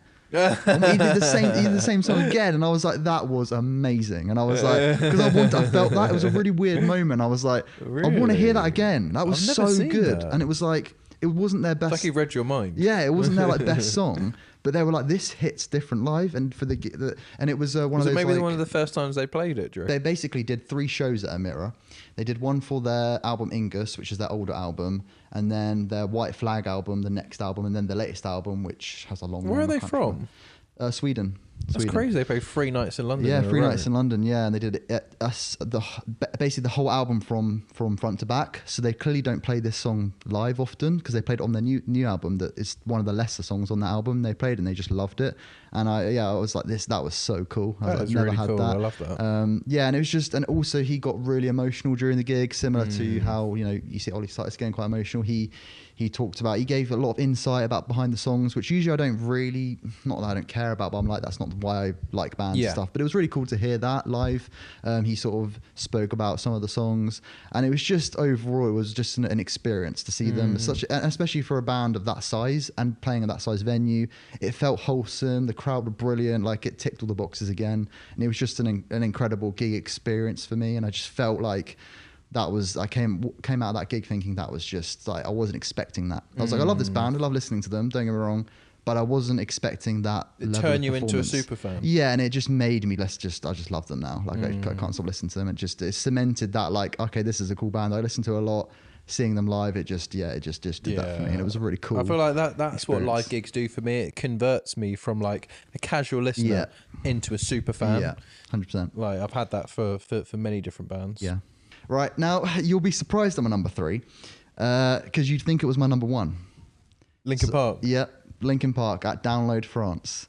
Yeah. And obviously seeing Chester live, seeing Linkin Park live, it's basically all I ever wanted for years and years and years. So this was 2017, Download France. I missed it because I missed the Eurostar. Yeah. I forgot my passport. Yeah. That's an iconic Forrest Pain. story. But yeah, it was, the reason it's only in my 3rd is the crowd were pretty shit that night. I don't know why. It was obviously Linkin Park had just released One More Light. And yeah, they were just booing all of the new songs, which I found a lot of the French fans were Very just offensive. Yeah, and I was like, that's very disrespectful. Like, and I actually think they sounded pretty good live. A couple of the tracks on there like sound a bit more rocky live, which was really cool. A bit like how you'd see an example of that is like Imagine Dragons. I saw them live once, and I was like, I'd never really been an Imagine Dragons fan. It was like I got close to see them before I went to see Chili Peppers, and they turned out being better than Chili Peppers. It was a really weird experience. I was like, I don't care about Imagine Dragons. I was like, oh my god, live, they were insane. Yeah. And they sounded so much heavier and better, and I was like, this is an experience. And then Chili Peppers felt Yeah, flat. every band sounds heavier live. Yeah, but anyway, that's a different story. But yeah, going back to Linkin Park, yeah, I mean, obviously it was just an emotional experience for me. Like it was still incredible, just a spectacle in itself, hearing them and seeing them live. You've been waiting like 10 years. At least waiting to get my see chance. them. Yeah, About 10 years. Yeah, 10. Probably longer than that. Like, I mean, I feel like I've not been on this earth and not known Linkin Park. That's how I kind of envision it. Like, I feel like I became a human and like I knew Linkin Park. Like that's kind of how I see myself. So to me, to get a chance to see them was like, it was a necessity at that point. And it was about a month before Chester passed away. So, I mean, I was very close to never having that. Yeah, that dream. I never had it. I've never seen him live. Yeah, I mean, I heard him from Download. Yeah. 20. That's crazy. The fact that you could have seen them and didn't. That's mental to me. But yeah, I mean, that was just special for an emotional reason. And live, they were incredible live. Like, it was raining when oh, fair enough. But yeah, so that one for me, the fans ruined it a bit, and I think that plays a part in live performances. That the Normandy gig, the fans were incredible, of course. which sort of bumps up. But yeah, the French fans sucked, which was a bit annoying, a bit disrespectful, which I didn't like. But yeah, overall an amazing gig, and yeah, obviously one that I'm happy to say I've been a part of and seen Chester and the full band live, Rob Borden live. Like very jealous. Yeah. Sorry, it's a touchy subject. Rubbing salt in the wound. Yeah, rubbing salt in the paper cup. But yeah, getting into number 2 and similar band to Linkin Park, it's Bring Me the Horizon. Obviously a live staple at this point. They're just known for their live performances, I guess. We spoke about them briefly with Ollie Sykes, how emotional he gets. But I can pick probably 2 times I've seen them. So I've got sort of Download 2023, which was amazing. And I've also got when we went to see them at the O2 2024. Yeah. Both those performances very similar. Obviously so close together. They pretty much did. The set list was pretty much the same. I don't know which one edges more for me. I think the when I saw them, because I think that was the first time I'd seen them. No, it wasn't. I saw them at Reading before, but yeah, seeing them at Download. Do they have dancers at Download? Yeah, they had. I think there was a bit more of a that's performance. what I like, because I preferred it when I saw them at Reading in 2023. Yeah, they feel like a festival. Like they really suit festivals, I think. Well, no, because they didn't have dancers when we saw them, and I do think that added a lot of value. Also, they're going for that hyper production, and it's the first time I saw the AI thing, and it was like it just felt really special. Yeah. Whereas like when we saw them together, I kind of it was special, but I knew what I was in for. Yeah. So I didn't have the shock factor, Yeah. and there wasn't dancers, so it was still amazing. Yeah. But for me, Reading wipes it off. Yeah, that is why I've put Download as it edges out. I think seeing it with you was really cool. I think that's what makes it was nice to see it together. But the actual performance, if I take that sentiment out of it and just see like okay, I was more excited to see Bad Omens that day. So was I. To be fair. Yeah, but which is crazy to say. I know Yeah. that is mental. I mean, they were still incredible as well, Bad Omens. But yeah, whenever you see a support band and like a main band like that, it does like. I prefer to see a band when you're there to see them. Like even at a festival, sometimes like it doesn't feel like they're that arsed. Whereas, like, you know, I'm about to see Icy Stars for I've seen them before at their own show, but like I can't wait to see them at their show where they're the main acts. Like it is different, like Normandy. 100%. Yeah, and that's true because I saw the Normandy at Slam Dunk before that gig, and obviously when they're a smaller band as well, and they have a very limited set time. They play like what 20-30 minutes. It's completely different to playing like an hour too long set, and they can just be themselves and have the best version of that band you're seeing, which is important. But yeah, I think Bring Me the Horizon for me at Download 2023, they had this really cool stage set out as well because they were headlining Download that year, and it was a spectacle, and it was like I also love festivals with the space you get with that because that metal gig obviously it can get a bit squishy at times, especially someone like Bring Me. You want to get as close as possible. Being at the O2, you're confined in that space. I think that's we were fine, I think, but. Reading, I felt like it was open. It was just a really nice experience. Download, and at Reading it was not, because it was like I don't know if you've been to Reading where they have their own section for the front section. It's like there's actually barriers, so they barriered off the front section. Obviously, everyone wanted to get in there, and it was squishy. Like I was getting squished to the side, and they had a walkway up for all the Sykes to walk down, and they did that Download as well. And he was high fiving people, and everyone was like swarming towards him. God. He was like high fiving people, and he like hugged some people. And I was he like, does that a lot, doesn't he? He engages the fans a lot. Yeah, he does. Yeah, but yeah, I think they're just kind of. I don't need to speak about them too much. They are just a staple in this scene. Everyone knows Bring Me. So if you haven't heard Bring Me, go check them out. Go see them. Very underrated band. Very underrated band. Yeah, they should be on my list. But yeah, number one. I think this is going to be obvious. Can you guess who my number one is? Nothing's coming to mind. I think Skate 3. Skate 3. Yeah. I may have thrown a curveball. It's not the soundtrack. That's thrown me off even more. Sorry, that might have been more of a curveball. You know the skateboard decks that we were talking about earlier. Oh, Don Broco. Don Broco. Yeah. Really, number one. Yeah. So this is a bit of a story. So Ali Pali.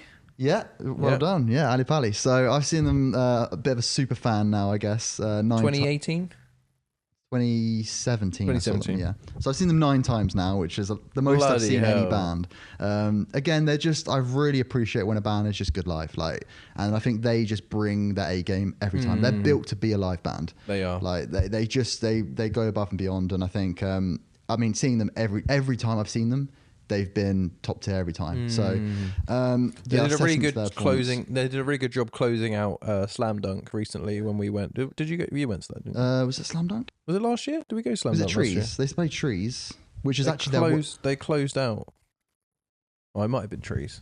I know. Yeah, I know they ended Trees. Yeah. And actually, funny enough, I say that's their worst performance by far. And they were still good. Think it was good. It wasn't their fault. It was the audio. It was too quiet. Yeah.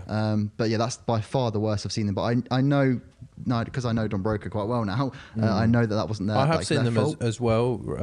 We saw them at Concord too. Yeah. Yeah. But yeah, the reason this one is special to me. I barely remember that. Who else played? I think it was just them. It was a Beach Riot, I think, was the support act.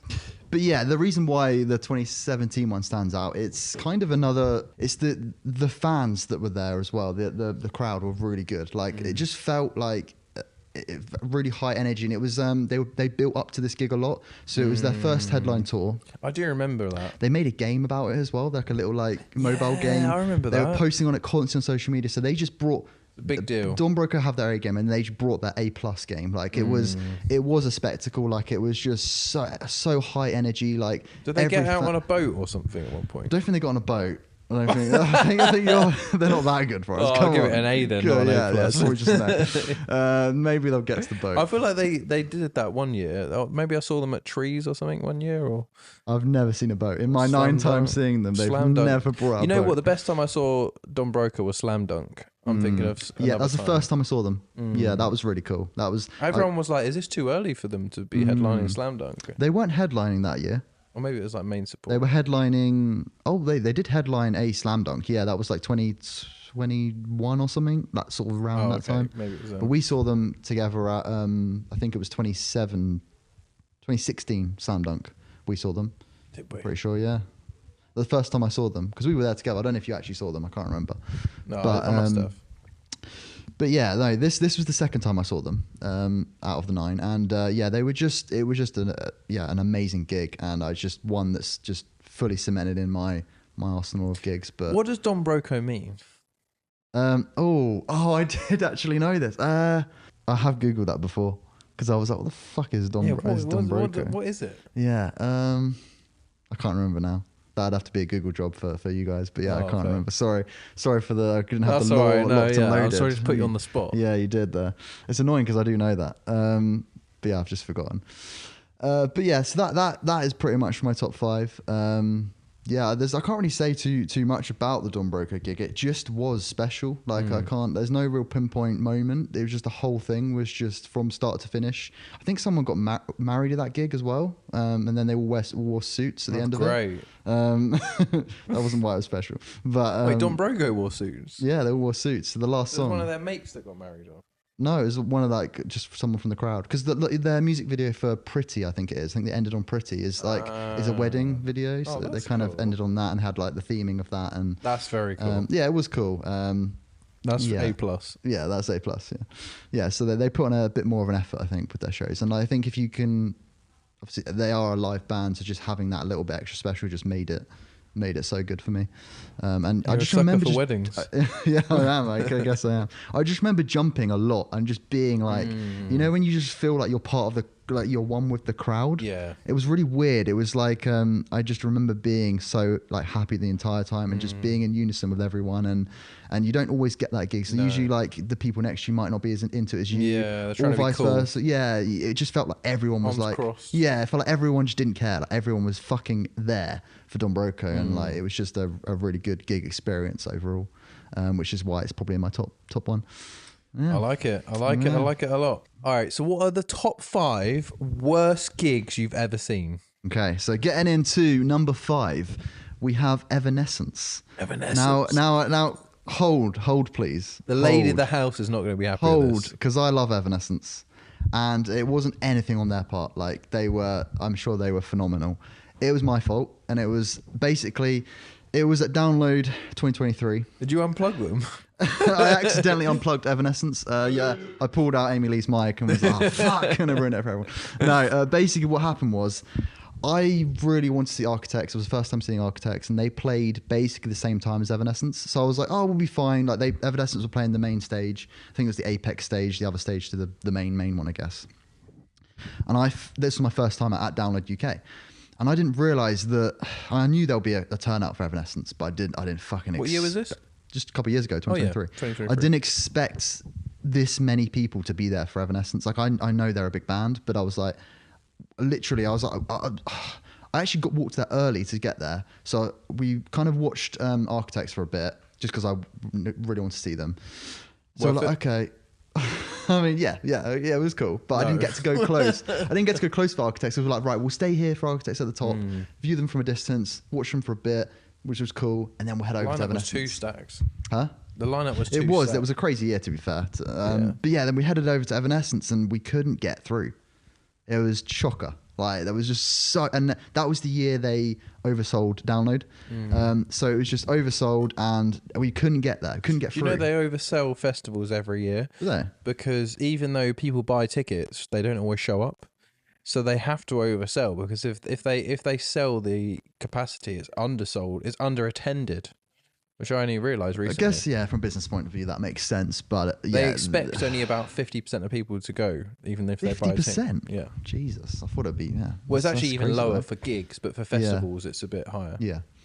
But yeah, with this gig, it was just down to wind, basically.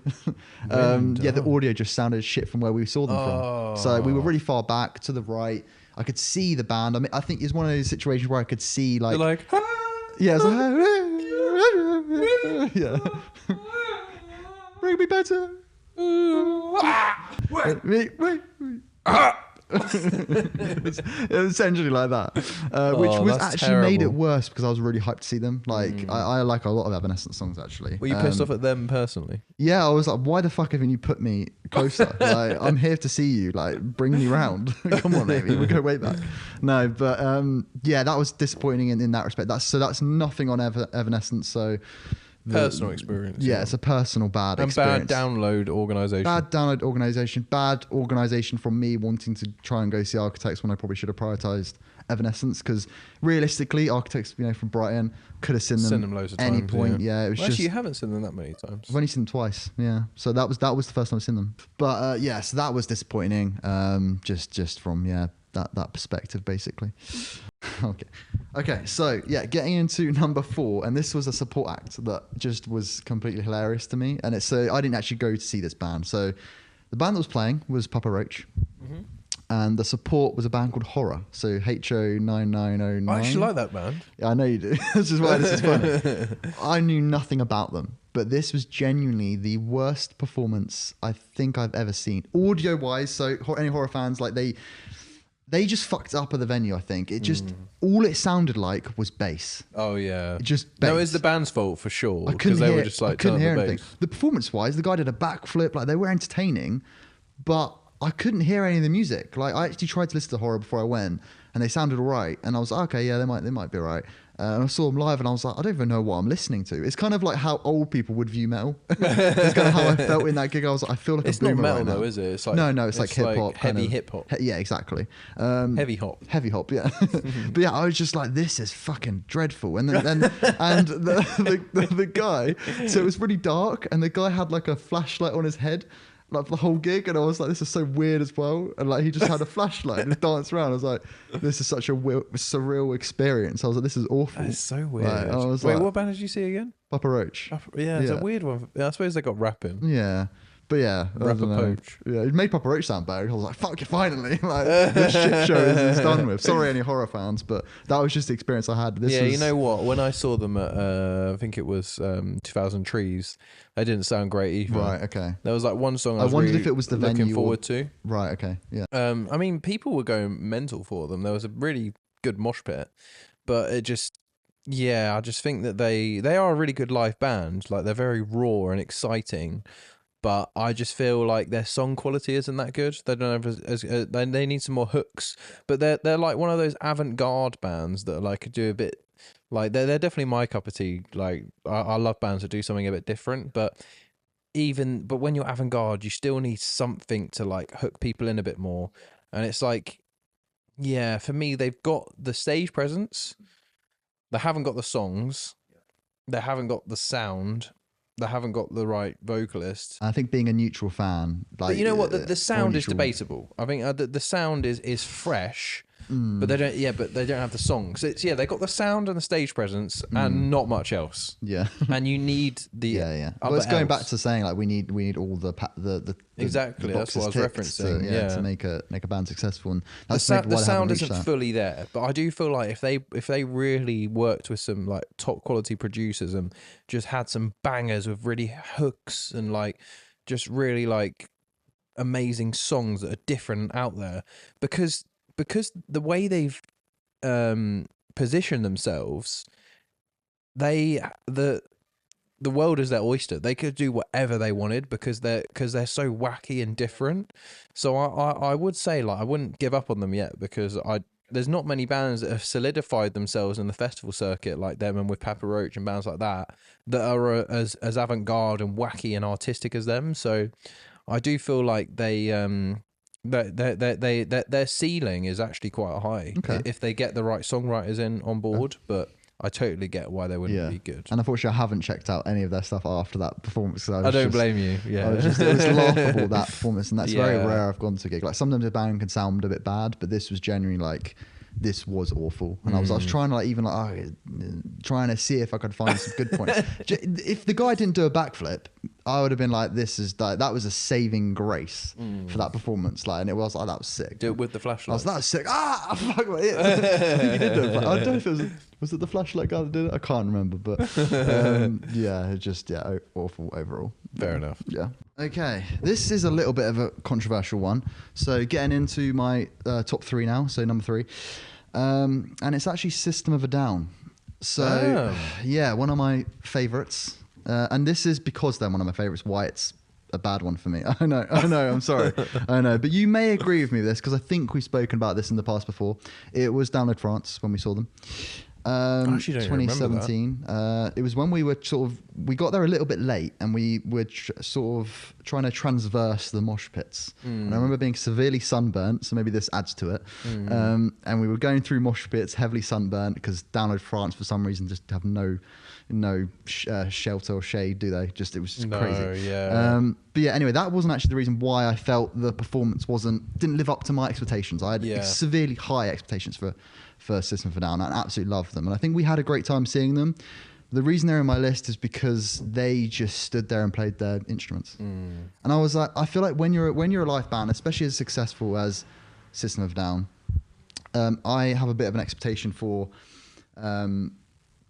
Like they're big for a reason. You know, you'd expect some sort of show element. I know that shouldn't be always the case, but for me, I was like, Serge should at least say something. Like, he just didn't say anything the whole time.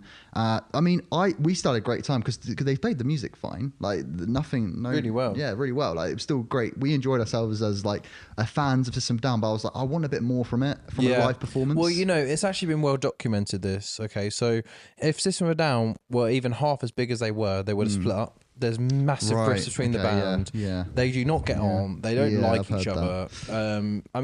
They are slowly healing, actually. There was a video brought out recently, and the guitarist, Shavo, I think his name, midway through the song, he just says, Serge is speaking, and he goes, "Serge, I love you."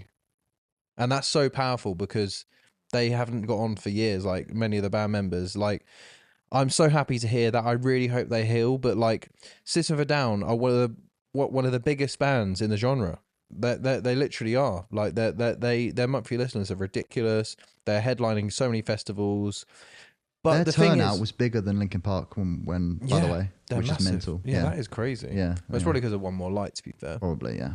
But even still, it's a shame because their music is so good and people love them so much, but as humans and as people, they don't like each other. They don't get on. There's some things you can't take back that you say to people, and I think this has been documented. I can't remember the exact what's been said, but their relationship is so torn between each other that they don't want to interact with each other on stage. And they don't interact with each other, really. Like, they have managers that say, "You need to be here, Serge. You need to be here, Shavo. You need to be here."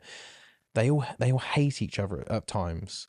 They you can see it, you can feel it live, and it translates. Yeah, and I think going to so many gigs now, and I think like that, I noticed that a lot more as well. Maybe like everyone might not like care about that, but that's something that actually makes or breaks a performance for me. Like, I know you were saying about the Contortionist and how it sounds like you're okay with it sounding like amazing. Like, but you can still tell that they love each other and like they have a connection. But for me, I need more. I need a performance in that essence. But yeah, so that was a bit deflating for me. And then that leads me straight into my number 2, which is a very, very similar thing, which is also, again, I think also well documented. This band does this, and it is Chili Peppers.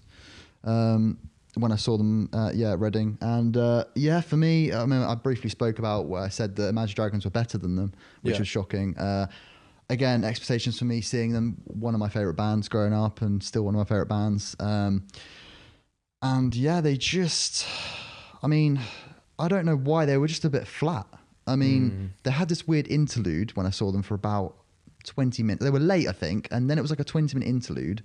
And I was just like, at that point, I'm like, oh, come on, you better you pull out the bag now. And I was like, this better be an insane performance. Again, they played all right. They did all right. It was good, a decent performance, like audio wise. But I mean, Flea did some cool stuff, which was probably saved it. He was quite crazy. I liked that part of it.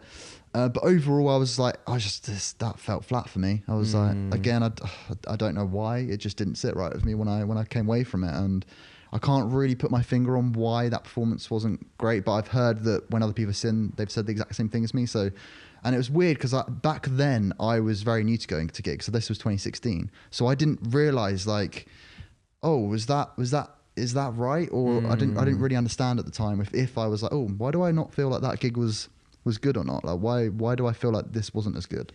It's often the big bands, if they're not headlining. Well, they're headlining. Headlining, yeah. They were headlining. Yeah, headlining. Well, even if they're headlining, but more often, if they're not headlining and they're a big band, they don't really treat festivals with that much with respect, or they don't really prioritize it, like, because they're getting the money for doing it, and they literally just see the paycheck and they're like, this is a day at work. And if you think about Reading and Download, they're big deals to us. But yeah, if you compare like the festivals in England, like that we think are so big, like Download and Reading, if you compare them to like Hellfest and like some of the ones in America that are like twice as big, or like Rock Am Rig and like those massive festivals, they're not as big deals, really. Like they are if you're an English band, but some of those American bands, like, it's another day at the office, and you know, Red Hot Chili Peppers have been going a long time. That like you probably just caught them on a bad day. I think they had a little bit of a break, didn't they? I believe where they didn't really do many live gigs and didn't really release that much music from like 2016 to like 2022 or something, didn't they? So maybe I caught them at a bad time. At the end of their like sort of burnt out maybe phase, where they'd been touring a lot, and so it potentially could have been that. But that is the case with gigs. You can actually catch bands on a good night and a bad night. So me saying Chili Peppers is not as good as I thought it'd be. There could be another person that goes, "Oh, Chili Peppers are the best band I've ever seen live." Yeah, like that is the case, and it's just you catching them on the right night. But there are bands that are just better live in general as well. So like bands like Don Broco and Normandy, who I've discussed, their low points will be like still very high for them. Like you can catch them on extremely like much better nights. They're just people, aren't they? And it depends what their priority is. Yeah, it depends on the venue. It depends on so many different things. Like when you get to a level like Chili Pepper, you can afford to let things drop. But when you're a band like Normandy, like you need everything to be firing on all cylinders. Like Red Hot Chili Peppers have cemented themselves in the Hall of Fame. The Hard Rock Cafe like guitars are on the wall. Like they are in the Hall of Fame. Like undoubtedly, like Linkin Park, Limp Bizkit. Those new metal bands are just getting themselves cemented on the Hall of Fame now. And soon we'll see bands like Bring Me and like other bands start to get put on the Hall of Fame. But if you're a new band that's only been going like 10 years is a long time, but still short in the terms, in the big picture. At one point, Red Hot Chili Peppers, Metallica, Iron Maiden, all these like legacy bands were hitting on all cylinders, but now they can take their foot off the gas. They can fall out of each other and still play like System of a Down. But if you're a new band, it's like, no, you're writing your history now. Yeah, you can't. But history's already written with Red Hot Chili Peppers, so it's like they've got nothing to lose, almost, haven't they? Yeah, it's a weird one. It's just like they're people. They're gonna like have bad spells, and it only takes one of them to kind of like poison the rest of the band. So, but that shouldn't take away from their legacy, because you can't perform at that high level for that long. And unfortunately, I haven't seen them since, so I can't like compare them, which is annoying. But yeah, that's all I've got to go from, like just that one performance, basically, which is also harsh. It's live, and at the end of the day, that you can just have a bad day, or like you could wake up and just feel a bit shit, like, or any of them can. So, and it can really hinder the performance. So but yeah, also before I get into my number one, just along those same lines of Chili Peppers, when I think I've spoken about this before, Metallica were a similar one for me in that respect. I felt I'm not the biggest Metallica fan, but this is where I could get a lot of hate.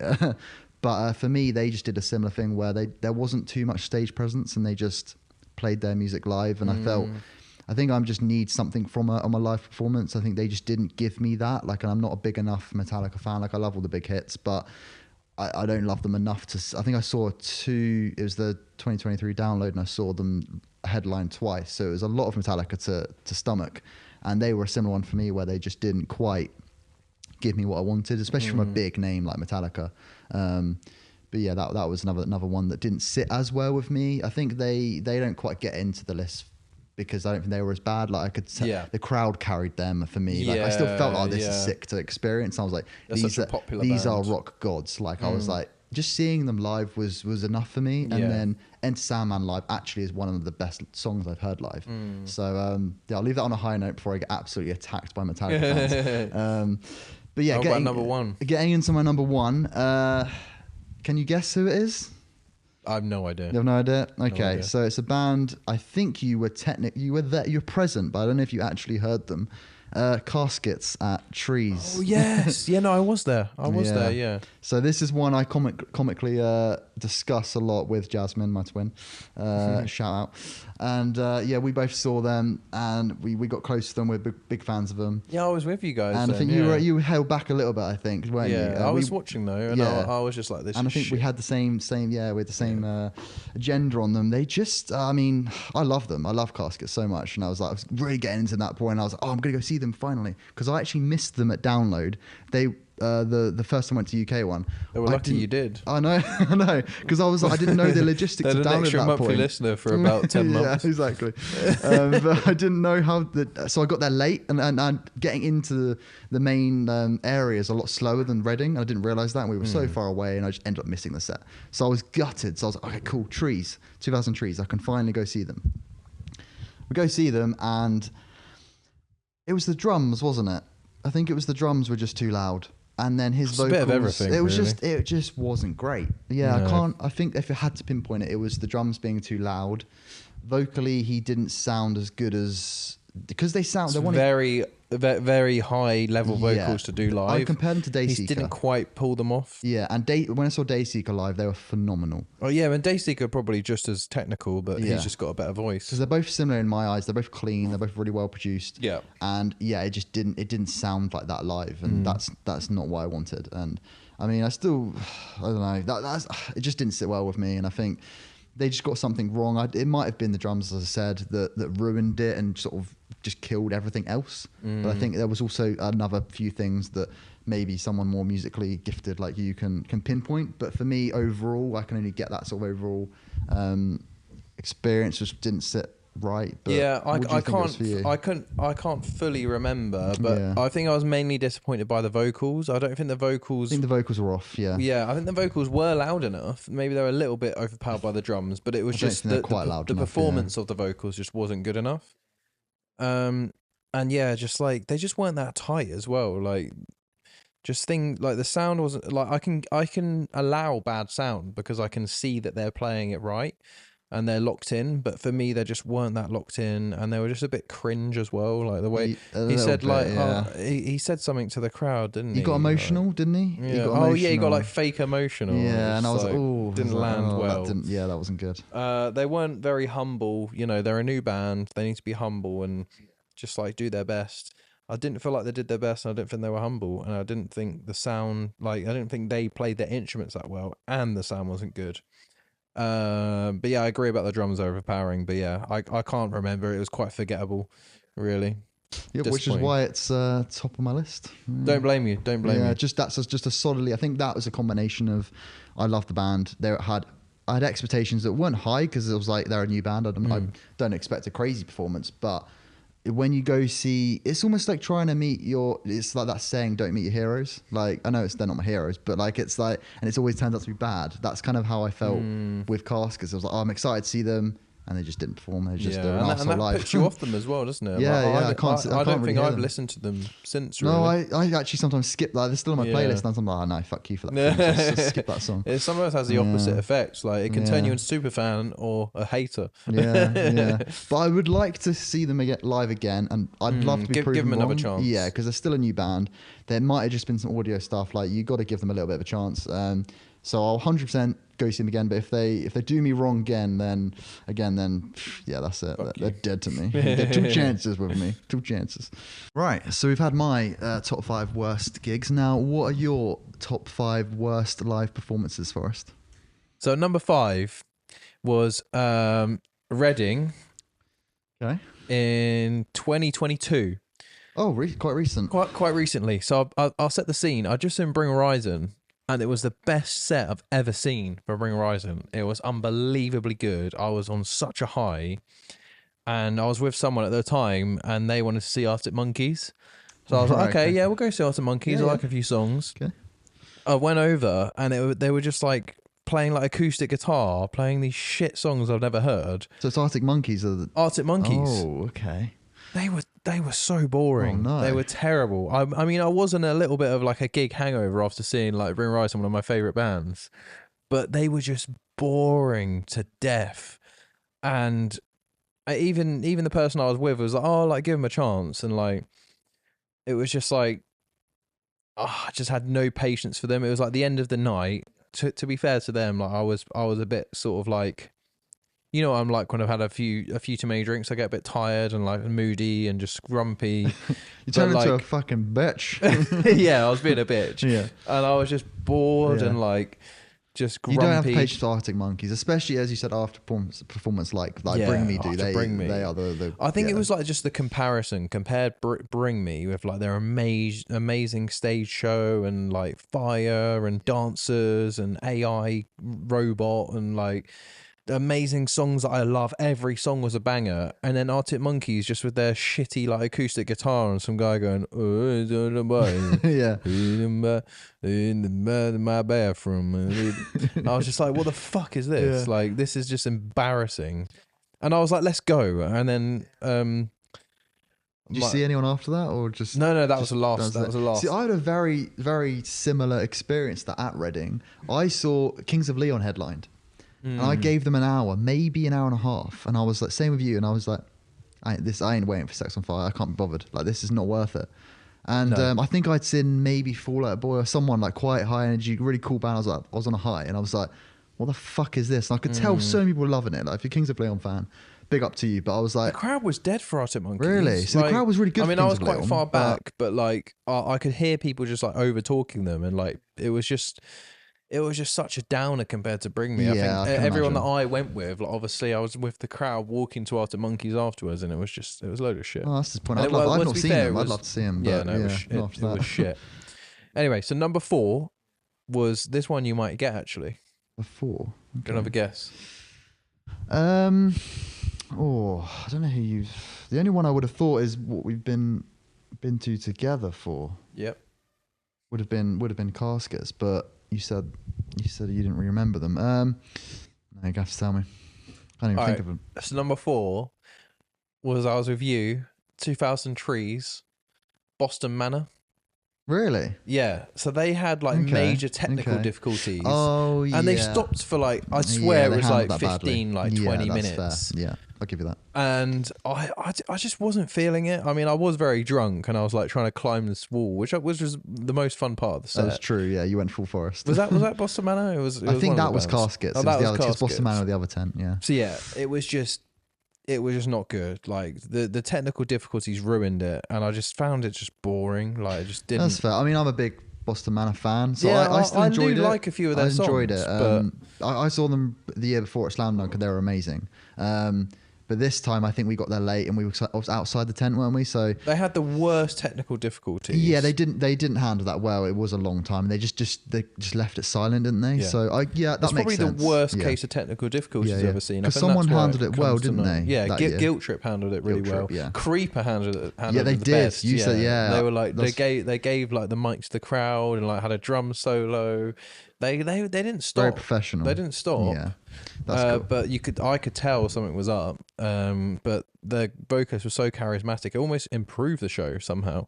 But yeah, so Boston Manor. I mean, I'm probably being a bit harsh. I think it was more me being a bit impatient and drunk and just To be like fair, I was like though, throwing a bit of a tantrum. No, I see it. I mean, I can give you like a direct comparison because I wasn't drunk. I don't think at that time, and I saw them like a year before, and they were so much better the year before. To that year at Trees, I just think maybe they just didn't care about Trees as much as Slam Dunk. I don't know. I saw them at Slam Dunk the year before that. Okay, and they were really good. Yeah, and I really enjoyed them. The crowd was better. They played like Afterlife, and like it was really powerful. That's not Boston Manor. That's who is that? I swear I'm out of time. Yeah, that's Is that not Boston Manor? No, that's the other band. Who the fuck am I thinking of? You're thinking of. It will come to me. Holding Absence. Holding Absence. That's it. Yeah. I am thinking of them. Yeah. Boston Manor have Halo, and Halo. Yeah, that one. I can't. They're very similar bands, though. You can't. They are blame very me. similar. No, you don't blame me at all. No. That's funny. Yeah. All right, so on to my number 3. Okay. So you know what? It was actually quite good in a way, but it was also bad. Mm-hmm. Trash Talk. Trash Talk. In 2013. I don't even know Trash Talk. Green Door Store, Brighton. So I went with a few mates from Hastings. Shout out Rihanna Martin. Shout out Jamie Haste. Shout out Tom Satchel. shout out Freddie Loke, Cameron Irving. A lot of shout-outs. I was with a lot of people then. Group. Big We got an iconic photo with the vocalist actually. Okay. I bought a black t-shirt and everyone else had like neon colours like This green. is all sounding good so it's far. all sounding this good. Is sounding yeah. good. Top list. Top. But it gets dark. Okay, So okay. we walk into Green Door Store Like I'm watching a movie. and Lee comes up on stage and everyone just like the energy there is just like crazy, and there's just like dissonant like guitars. They're like a hardcore band. They're like brutally heavy. Even before this, you walk in there and you're seeing like big guys, tattoos, snapbacks, bald heads, menacing energy. Oh, yeah. Not the vibe you want. And we are not near the front. We're not in the pit. We're not trying to get hurt. And as soon as the first note kicks in, this massive, fat, bald, capped guy just like throws his elbow back like that. Oh shit! Hits Rihanna, the girl of the group, Yeah, in the nose, not the girl. and her nose like nearly breaks. It's like fractured. It's bleeding, and she's like nearly crying. And we were just, and he has no remorse. He saw what he did. He didn't even apologize. Oh my god! He just completely ignores it, and we're just like in shock. We're like, of all people, like the girl of the group like gets fucking clocked. And Alex Birchie was there as well. Shout out. And we were just like making sure she was all right. And I was so tempted to nick this guy's hat, but I was like, I also don't want to get hurt. And it was so violent that we couldn't get any closer after that. I was like, I don't want to get fucking clocked in the nose. That makes sense, yeah. But it was like, it felt dangerous. Yeah. It was like, there was fucking chavvy, like ex-chavs were there. And they were like dressed in hardcore clothing and tattoos. And we were just like we loved the music, but like the clientele here is just... Yeah, it's weird how a band can like reach a demographic that it reaches maybe two audiences and that don't gel together. And it sucks when as I think a crowd does play a big part of a live performance. I won't it's nothing on Trash Talk, by the way, because Trash Talk were amazing. Like, I don't think they're going anymore, but they were a special band. They were like the hot hardcore band of the moment. Like, if anyone's watching this and wondering like a comparison, like Speed, have you heard of a band called Speed? Okay, no. They're like the hot hardcore band right now. Like, you know, they've got shout outs from like Kardashians and like Travis Barker. They're like from LA and like, they're fucking sick, by the way. They have a song where the lead vocalist is an expert at the flute, and he brings out a flute for the breakdown. Cool. It's so cool. Nice, I'll check that out. But yeah, so they're like they were like the Speed of like 2013. Yeah, and we were so excited. We had such a lovely day, and it was just ruined because, you know, we're with our mate, and she just got fucking her nose. We thought her nose is broken. Like, she got clocked, her nosebleed. Have no remorse as well. It's no apologies. That's it made us all feel unsafe because like everyone else was like, shit, like we've just got here. It was literally the first song that happens. And just the whole time I was sort of just like, oh shit, like are more of my mates going to get fucked up? Do you know, I have a very similar experience, which this could have got in my list actually, when I went to see Hands Like Houses a while ago. And a very similar thing. I think it was, no, it wasn't Hands Like Houses. Sorry. It was Tonight Alive. I don't know why. It's because I was wearing a Hands Like Houses t-shirt that night. That's why. And it was one of my favourite t-shirts at the time. Should have wore your Our Last Night top. I mean, Tonight Alive top. Funny enough, I saw Hands Like Houses who were supported by Our Last Night.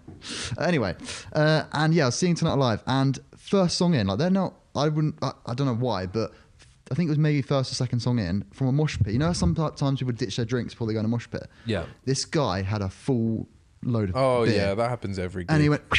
And I was just right in front of him. Boof. I felt like I'd been shot. I'd been sniped by a car 98. And it ruined the whole gig for me. And I couldn't enjoy it because I was drenched in beer. And I was looking like, at your Hands Like Houses. I was like, my t-shirt. It was like a white t-shirt as well. It wasn't so ruined from that day onwards. Fucking hell, did you throw it away? I don't know if I still have it. I can't remember. I think it's somewhere just dying. Rip Jake's Hands Like Houses top. Yeah, it was. Do you know what? I got a compliment on that in Ali Pally as well. Oh, did you? It was you? a nice t-shirt, and I was sick, and I've loved it ever since. Because yeah. But anyway, that was a similar situation where like an experience has ruined the rest of the gig. Like, it's not like it was still good, but I was just like, that just fucking ruined it for me. That's a shame. arseholes going into mosh pits and just don't throw your drink, don't elbow women in the Yeah. face, just simple things. Yeah. Also, beer is fucking expensive. Like, Yeah. why would you do that in this economy? Like, Well, he's probably like it must be loaded. He must be rich. quite He must be a minted. wealthy man. Like Yeah. going to that mosh pit. Like, I don't know the money for that bit. If I spill an inch of beer, I'm like, this is Sacred. Sacred. Yeah. Yeah. Like, I'm pissed if like a bit goes down with my cup or something. 'Cause, yeah. All right, so number 2 was 2016. Okay, so Yes. a band that we knew called The Guts, who I love, are amazing live. We wanted to see, we saw they were playing with Dolly Thunder in concerts. Well, I did. And I wanted to go to the show, and it was in Worthing at Bar 42. I saw a message, I was at uni, and I was on my phone, I was like, oh shit, The Guts have pulled out of the show. And I was like, I was prepared to go to the show. So I messaged the promoter and was like, I didn't even ask my band. I was like, shall we try and get on the show? Like, I was thinking like, I asked the promoter, I was like, can my band play the show? And he was like, yeah, like if you can make it tonight, like you can play. So I rung up Sam and was like, yo, I've just got us a gig with Dolly Thunder in concert. We love this band. They're a fairly big French band. Yeah, like, is this Metal Scrolls or Ocean Embers? Or? Ocean Embers. Ocean okay. Embers, yeah. Okay. So I rung up Sam. He was like, you know what? I'm up for that. Like I convinced him. Like normally Sam doesn't like last minute things, but I think he was already in Brighton. Well, yeah, I'm not surprised. Like last minute show is quite a daunting thing to do. Yeah, we were already practicing stuff. Like we were looking for shows, so it was perfect. Rung up Josh, rung up Alan. Everyone was down for it. They were like, yeah, we love Darley. It's a bit last minute. We wouldn't normally do it, but it should be a good show. Like let's go for it. So we got down there. And it's a tiny fucking venue in Worthing in the middle of nowhere. And I'm just like, this doesn't feel right. But like, let's get the sound check. There's barely anyone there. Like my housemate Emily was only one that turned up to our sound check and like was in the room. There's these furry walls, a bit like get me to the Greek. Right, I was like okay, making a joke about it. yeah. I was still excited to play. Yeah, of course, yeah. But yeah, so we get on stage and still Emily's the only one there. Literally one person in the crowd. The sound man and Emily, and I was just like, this is fucking dire. It was honestly the worst gig we played because you haven't got a crowd. It's like a band practice, and you can't help but be disheartened by that. It's a bit like this video being released and it getting one view, and it's like you spent all this time rehearsing and practicing and getting into the zone. That's kind of interesting. One of your worst is your own performance. I thought I'd throw that in there because cool, it wasn't like other things have happened in bands that I played in.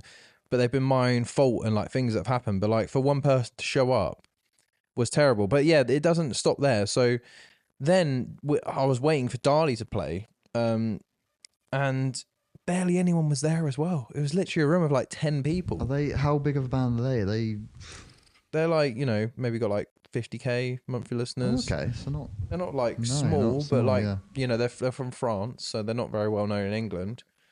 But yeah, I just felt so bad for them as well because like there's more people than who watched our band. It was annoying none of the bands. There was a band in between. It was like one guy playing, but it was just like there was so much talent in Darley. They deserved more. But respect. they deserved way more, and I was just so gutted about no one watching us. It was just like it was like, when you're really excited for something, you've got expectations like, oh, we're playing with Darley, like we all love this band, and we go to see them, and then no one's watching us, and barely anyone's watching them, and it was just like it was very deflating. I think because you've got skin in the game, it's a bit different than just watching a gig.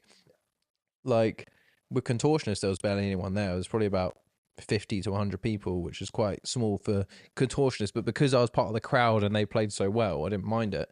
But because no one was there to watch my band and barely anyone was there to watch a band I love, the saving grace of that night though is the band needed somewhere to stay because they were prepared to stay in their car or something, and I started chatting with them.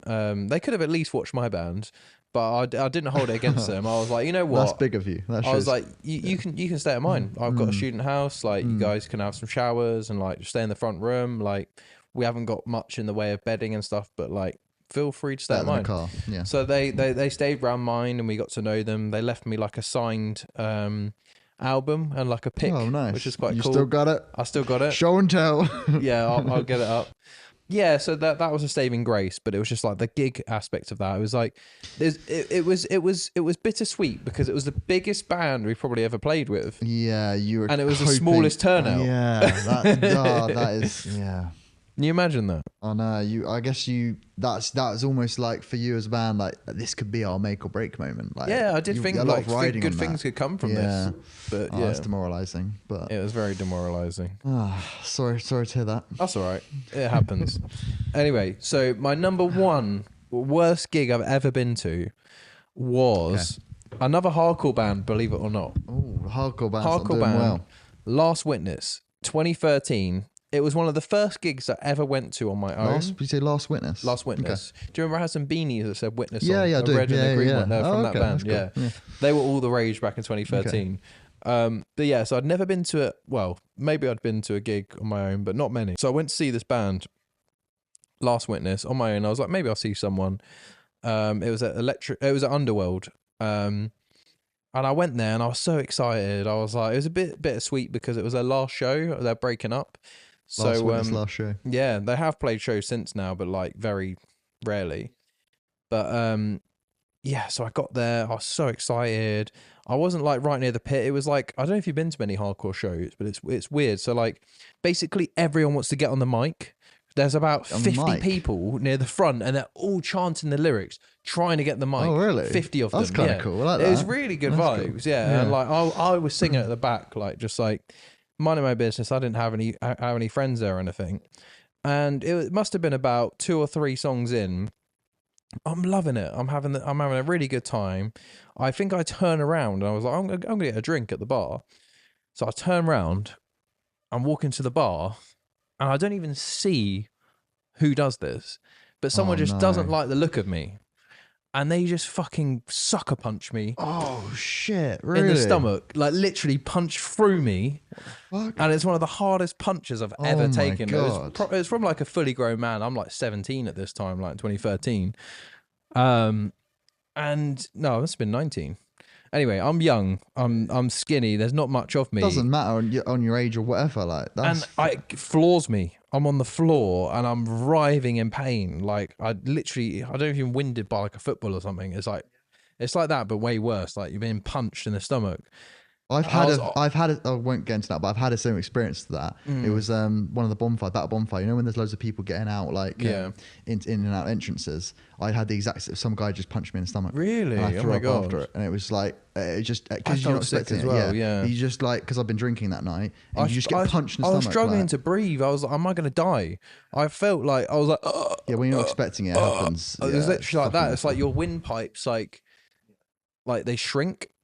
And yeah, I was just in so much pain, and like because I was on my own, I just felt so unsafe in that moment. Like your fight or flight response, but obviously you can't fight, you can't fly because you're on the floor. No, you're paralyzed. Yeah, I was literally paralyzed on the floor, Yeah. and then like I come to, and I'm just like, I just look up, and there's some girls like, oh, are you okay? And I like they look after me. Luckily, like they were like, are you all right? Like, can we get you some water? Angels took care of you. Yeah, some angels took care of me. It was quite nice, and they're like, oh, we like. What happened? Like, did someone do this to you? I was like, oh yeah, like someone punched me. I was like, oh, what an arsehole. And they made sure I was okay, which was nice. And I watched the rest of the show. But I remember going back on my own and just feeling like, just really like down about it. Nice. That's totally understandable. That's I had no one to console me Yeah. like from that I knew, and I just felt really like vulnerable and very like let down by the hardcore scene. I was just like, this isn't right. Like. Because you associate, hardcore, any sort of metal as a genre as like almost like a community and a family. Like people look at mosh pits and they think that's really dangerous, but it's actually one of the safer places to be in a mosh pit than like to be outside of it sometimes. Like yeah, I mean, I was near the mosh like, pit, and I went out to get a drink. I was out of the mosh pit, and someone just fucking wins me in the stomach. And yeah, so that's why that was the worst I ever felt at a gig. So that's why it's number one. Yeah, I've not heard that story. Yeah, that's fucking horrible. Yeah, it wasn't nice. Again, sorry to hear that. Fuck you, whoever winded me at Last Witness. Yeah, I hope you're not doing well right now. Fuck you. Yeah, I don't care. I don't wish death upon anyone except that one guy. That one person. He's pissed me off. Yeah. Yeah, it wasn't nice. But you know, it didn't stop me going to gigs on my own. I think I still went to gigs afterwards. Persevered. traumatize me. I was like, I'm not gonna let this arsehole like. Yeah, he would have won affect me. if you didn't go to any other gigs. Yeah, exactly. He Can't let would him have win. won. So I was like, you know what? It did give me a bit of a bad taste about hardcore though, because Trash Talk obviously that happened, and then that happened at Last Witness, and I think that was afterwards, Trash Talk. But even still, I was like, you know what? They were just bad experiences. But you do have, I think hardcore shows are the most violent, so you do have to be careful. Right, okay. Noted if Yeah. I ever go to one. I don't know if I've been to a hardcore band. I think I did. Did we go to one at Trees? Is that counts hardcore? Who was it? I really liked at the end of it. Better Lovers. Better Lovers. Is that No, hardcore? Is that more... they're more like post-hardcore, Okay. but They like were the awesome. heavy, yeah, chaotic hardcore. I call yeah, them, like. okay. I don't think I've actually been to a proper hardcore show. So I like to think about straight from the path of a little bit of hardcore. Okay. But like, I met you at a Stray gig, but I didn't like. It was towards the end of it, so I met you. You saw them at didn't we see them at Slam Dunk, and it was at yeah. the old place at the university. Yeah. And I remember meeting you at the gig. Basically, it was through the I doors. really and- enjoyed that. Yeah. Yeah. But I wasn't. Yeah, not as a fan. It's not my cup of tea. No, that's fair. Yeah. But yeah, no, it's a well, I'd say it's a good list, but it's a bit more sad than mine, I guess. I've just had bad like audio, or you've had proper experiences that. Yeah. Well, I picked out the most memorable ones. Like, obviously, that came first to my head, and then no one turning up to my gig. One of my mates having a nosebleed, and then the other two were just bad technical difficulties or not. I mean, great. nothing comes close to my Hands Are Houses t-shirt, but Yeah. yeah. I mean, rip. Rip, exactly. Yeah, that Yeah. died. So All right, I think that about sums it up for that segment. Yeah. All right, so I heard you have a game for me. I have a very exciting game. I'm very excited Yeah, for this. if you're seeing this, then it's gone well, but it could flop. But I'll get up now and we'll have a game. Yeah. Yeah, here you go. I'm gonna need the iPad for the duration of this. That's fine. Right. So this game it's a very simple one, but hopefully it should be quite fun. So basically, you've got £15. So this is the money game. So you've got £15 to make your dream band to impress the giant heads from Rick and Morty, the Cromulons. Oh, So you I know like when this. they have to save the world. Yeah, so yeah, I you've know got exactly. Your job is to save the world with £15. Oh, okay. And I'm going to give you a bassist, a drummer, a guitarist, a vocalist, and a genre to go through. And you've got basically £15 for each of those categories. Each one will be ranged from £1 to £5. And you've got we'll go through the I've got selections. You've got to make a £15. pick. Yeah. And can I pick multiple of one? Or? No, you've got to pick one of the 5 of each Okay. category. So the first category is the bassist. Okay. Okay. So these are your options. So for the £1 option, you've got Homer Simpson, who bought a bass in one of the episodes. It's actually £1. Okay. £2, you've got Scott Pilgrim from Scott Pilgrim versus the World. Okay. £3, you've got Keanu Reeves, who was obviously in the band Dogstar, who plays bass, which is Ooh. quite a cool shout. That would be fucking Big cool. up John Wick. £4, big jump here. You've got Flea from Chili Peppers, which is obviously one of them. He's going to kill it. He's going to kill it. And then at £5, you've got James Jamerson, who is a Motown legend. One of the best bassists in the game, which I know very little on, but this is what Google told me, so we're going with it. Okay. So that's you've got to pick now though. You can't I've just gotta wait pick for now? options. Oh, Yeah, you've got to shit. pick your 1 to 5. So you've got to be tactical. I do feel like bass isn't that important. Yeah, Like, it's a good way to go about it. so in this universe, can you just like get something straight for me? Like, can they all hold a bass line? Like, or am I just leaving it up to the gods? Like, Whatever your interpretation of it. So like, if you'd seen the episode with Homer, you can tell he can like kind of derby's a bit shit. Like, Yeah. That's kind of what you're getting from it. Whatever they are is what you get. I think Homer is quite undervalued there because I feel like Homer would bring a lot of value. Are you basically saying the bass players you don't need to have much skill to be a bass player? I'm saying if That's there's quite 5 controversial for categories, us. bass is the least of Yeah, no, I priority. feel you. I get you. Yeah, I get And you. Homer Simpson isn't a bad one pound shout. No, that's true. So I'm It's going not to a go bad pick. Homer Yeah, it's because very tactical. I think it's tactical. When I give myself more of a budget for the later picks, I think Homer, even if he fucks up a bit, his stage presence is going to be on point. That's true. Yeah. Like Keanu Reeves is an interesting. You're pick. trying to save the world for Forrest. You may fuck up. Yeah, but I feel like Cromulons are quite harsh, aren't they? Yeah, they're harsh, but you No, know, it's good though. It's I good, feel that's I good. feel like they'd see some value in Homer, maybe more than some of the higher picks, because the way I look at music and the way I hope the Cromulons look at music is the bassist needs to have stage presence, and Homer is going to have stage presence. So that's all I'm looking for in a bassist is stage presence. Yeah, fair enough. Great, it's a good pick. Moving on to the drummer portion. So for your £1 pick, you've got Animal from Muppets. For your £2 pick, you've got Petr Cech, the Chelsea legend. For £3, you've got Will Ferrell, the actor, not to be mistaken with Chad Smith. And for £4, you've got Dave Grohl, ex-Nirvana drummer. And then £5, you've got Travis Barker from Blink-182. So some saucy picks there. You know what? I think drummer is probably one of the most important ones because they hold the timing for everything. The bass can be out as long as the drums are tight.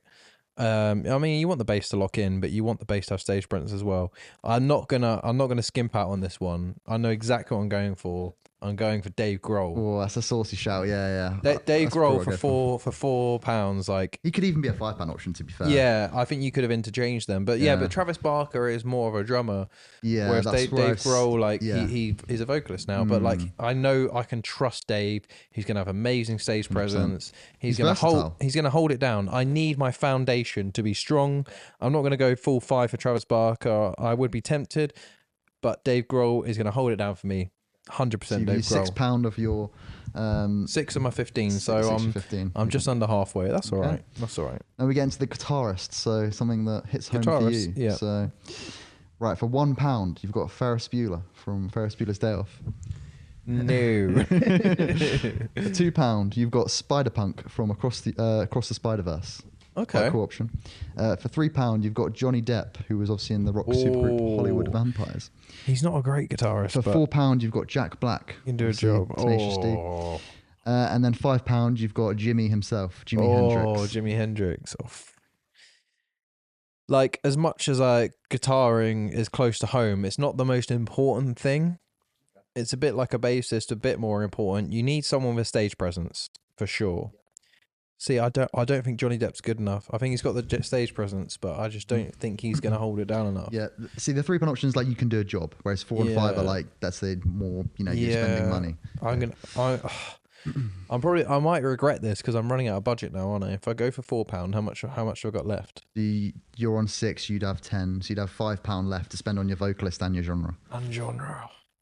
So yeah, I'm gonna have to go. I'm gonna have to sacrifice a genre because I don't think genre is that important. Genre is I'll give you a little clue. It's more of like a preference, I guess. It's not really as layered. I feel like as long as the vocalist is good, I need to save some for the vocalist. Okay, smart. But yeah, I don't think Johnny Depp's good enough. I think if it was acting, yeah, but he gonna have to go for Jack Black, and he is gonna be a valuable pick. I feel like him on his own could save the world with no genre. That's very true. Very true. Like I genuinely feel that. 100%. No. So yeah, we're going Jack Black, Okay. and also the chemistry with Dave Grohl as well. Yeah, So do you yeah. know that Dave Grohl played he played Satan in the Yeah, Pick he of did. Destiny. He picked Destiny. He did. So yeah. they and Jack Black was actually in a music video for Foo Fighters, "Learn to Fly." Oh, okay. Yeah, So they've got Good to know. chemistry. That's They cool. go back. So Hell yeah. you've got like in need that. Ultimate Team where you got the Chemistry connections. links, yeah, so yeah, this I'm is gonna have 99 I'm gonna chem have so to far. go for Jack 100%. Black. That's a really good pick. So Yeah. so far you've got Homer. Is that true? And you just know Homer and Jack Black are gonna get on as well. Yeah, that's true. Jack Black could get on with anyone. To be fair. Like, yeah, but like I feel like they're gonna be welcome picks. Yeah. No, that's. I like your picks so far. They're good.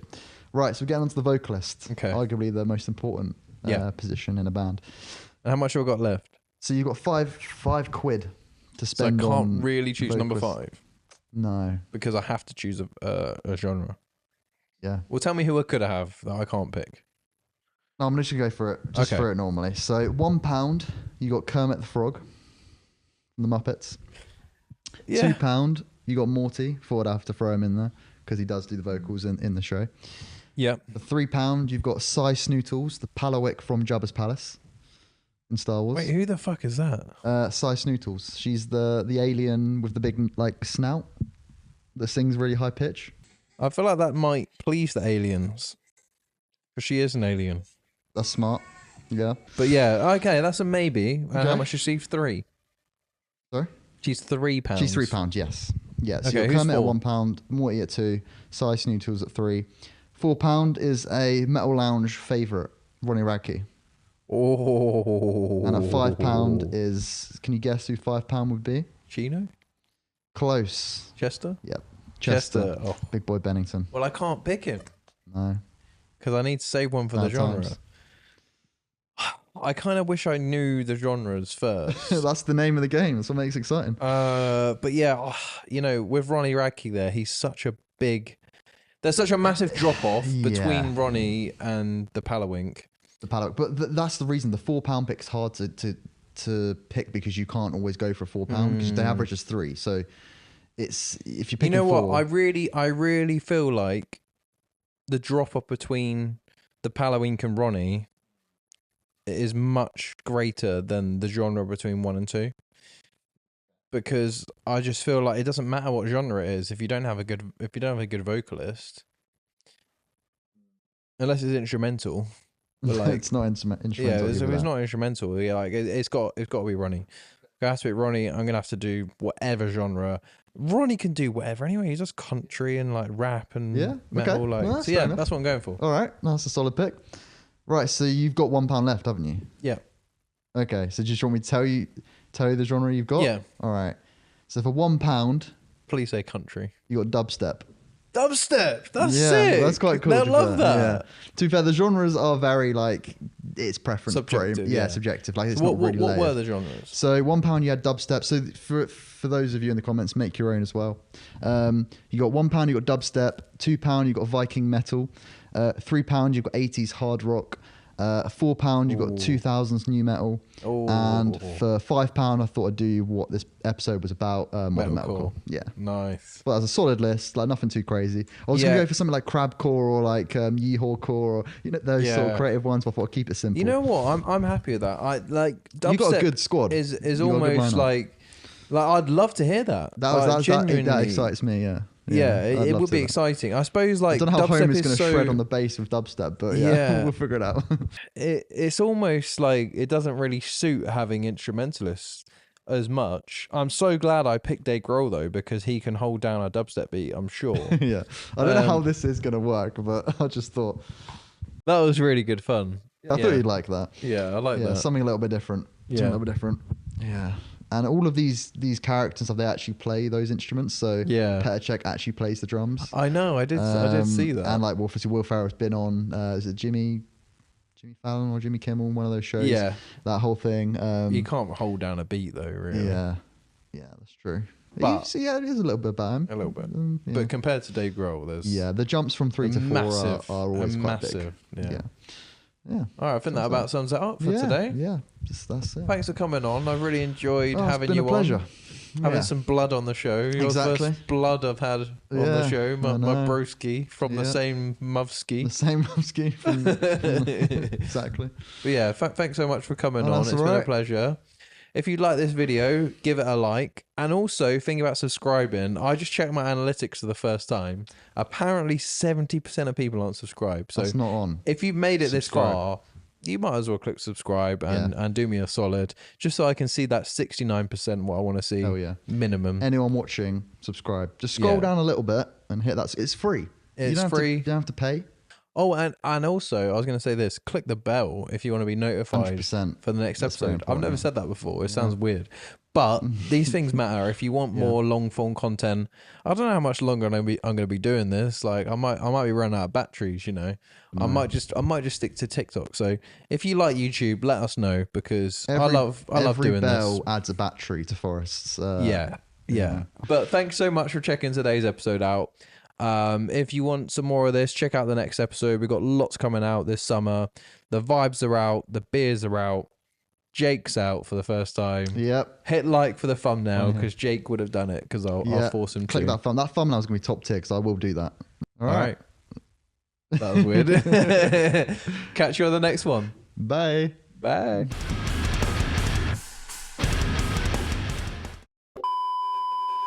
All right. So, what are your top 5 modern metalcore bands for the future?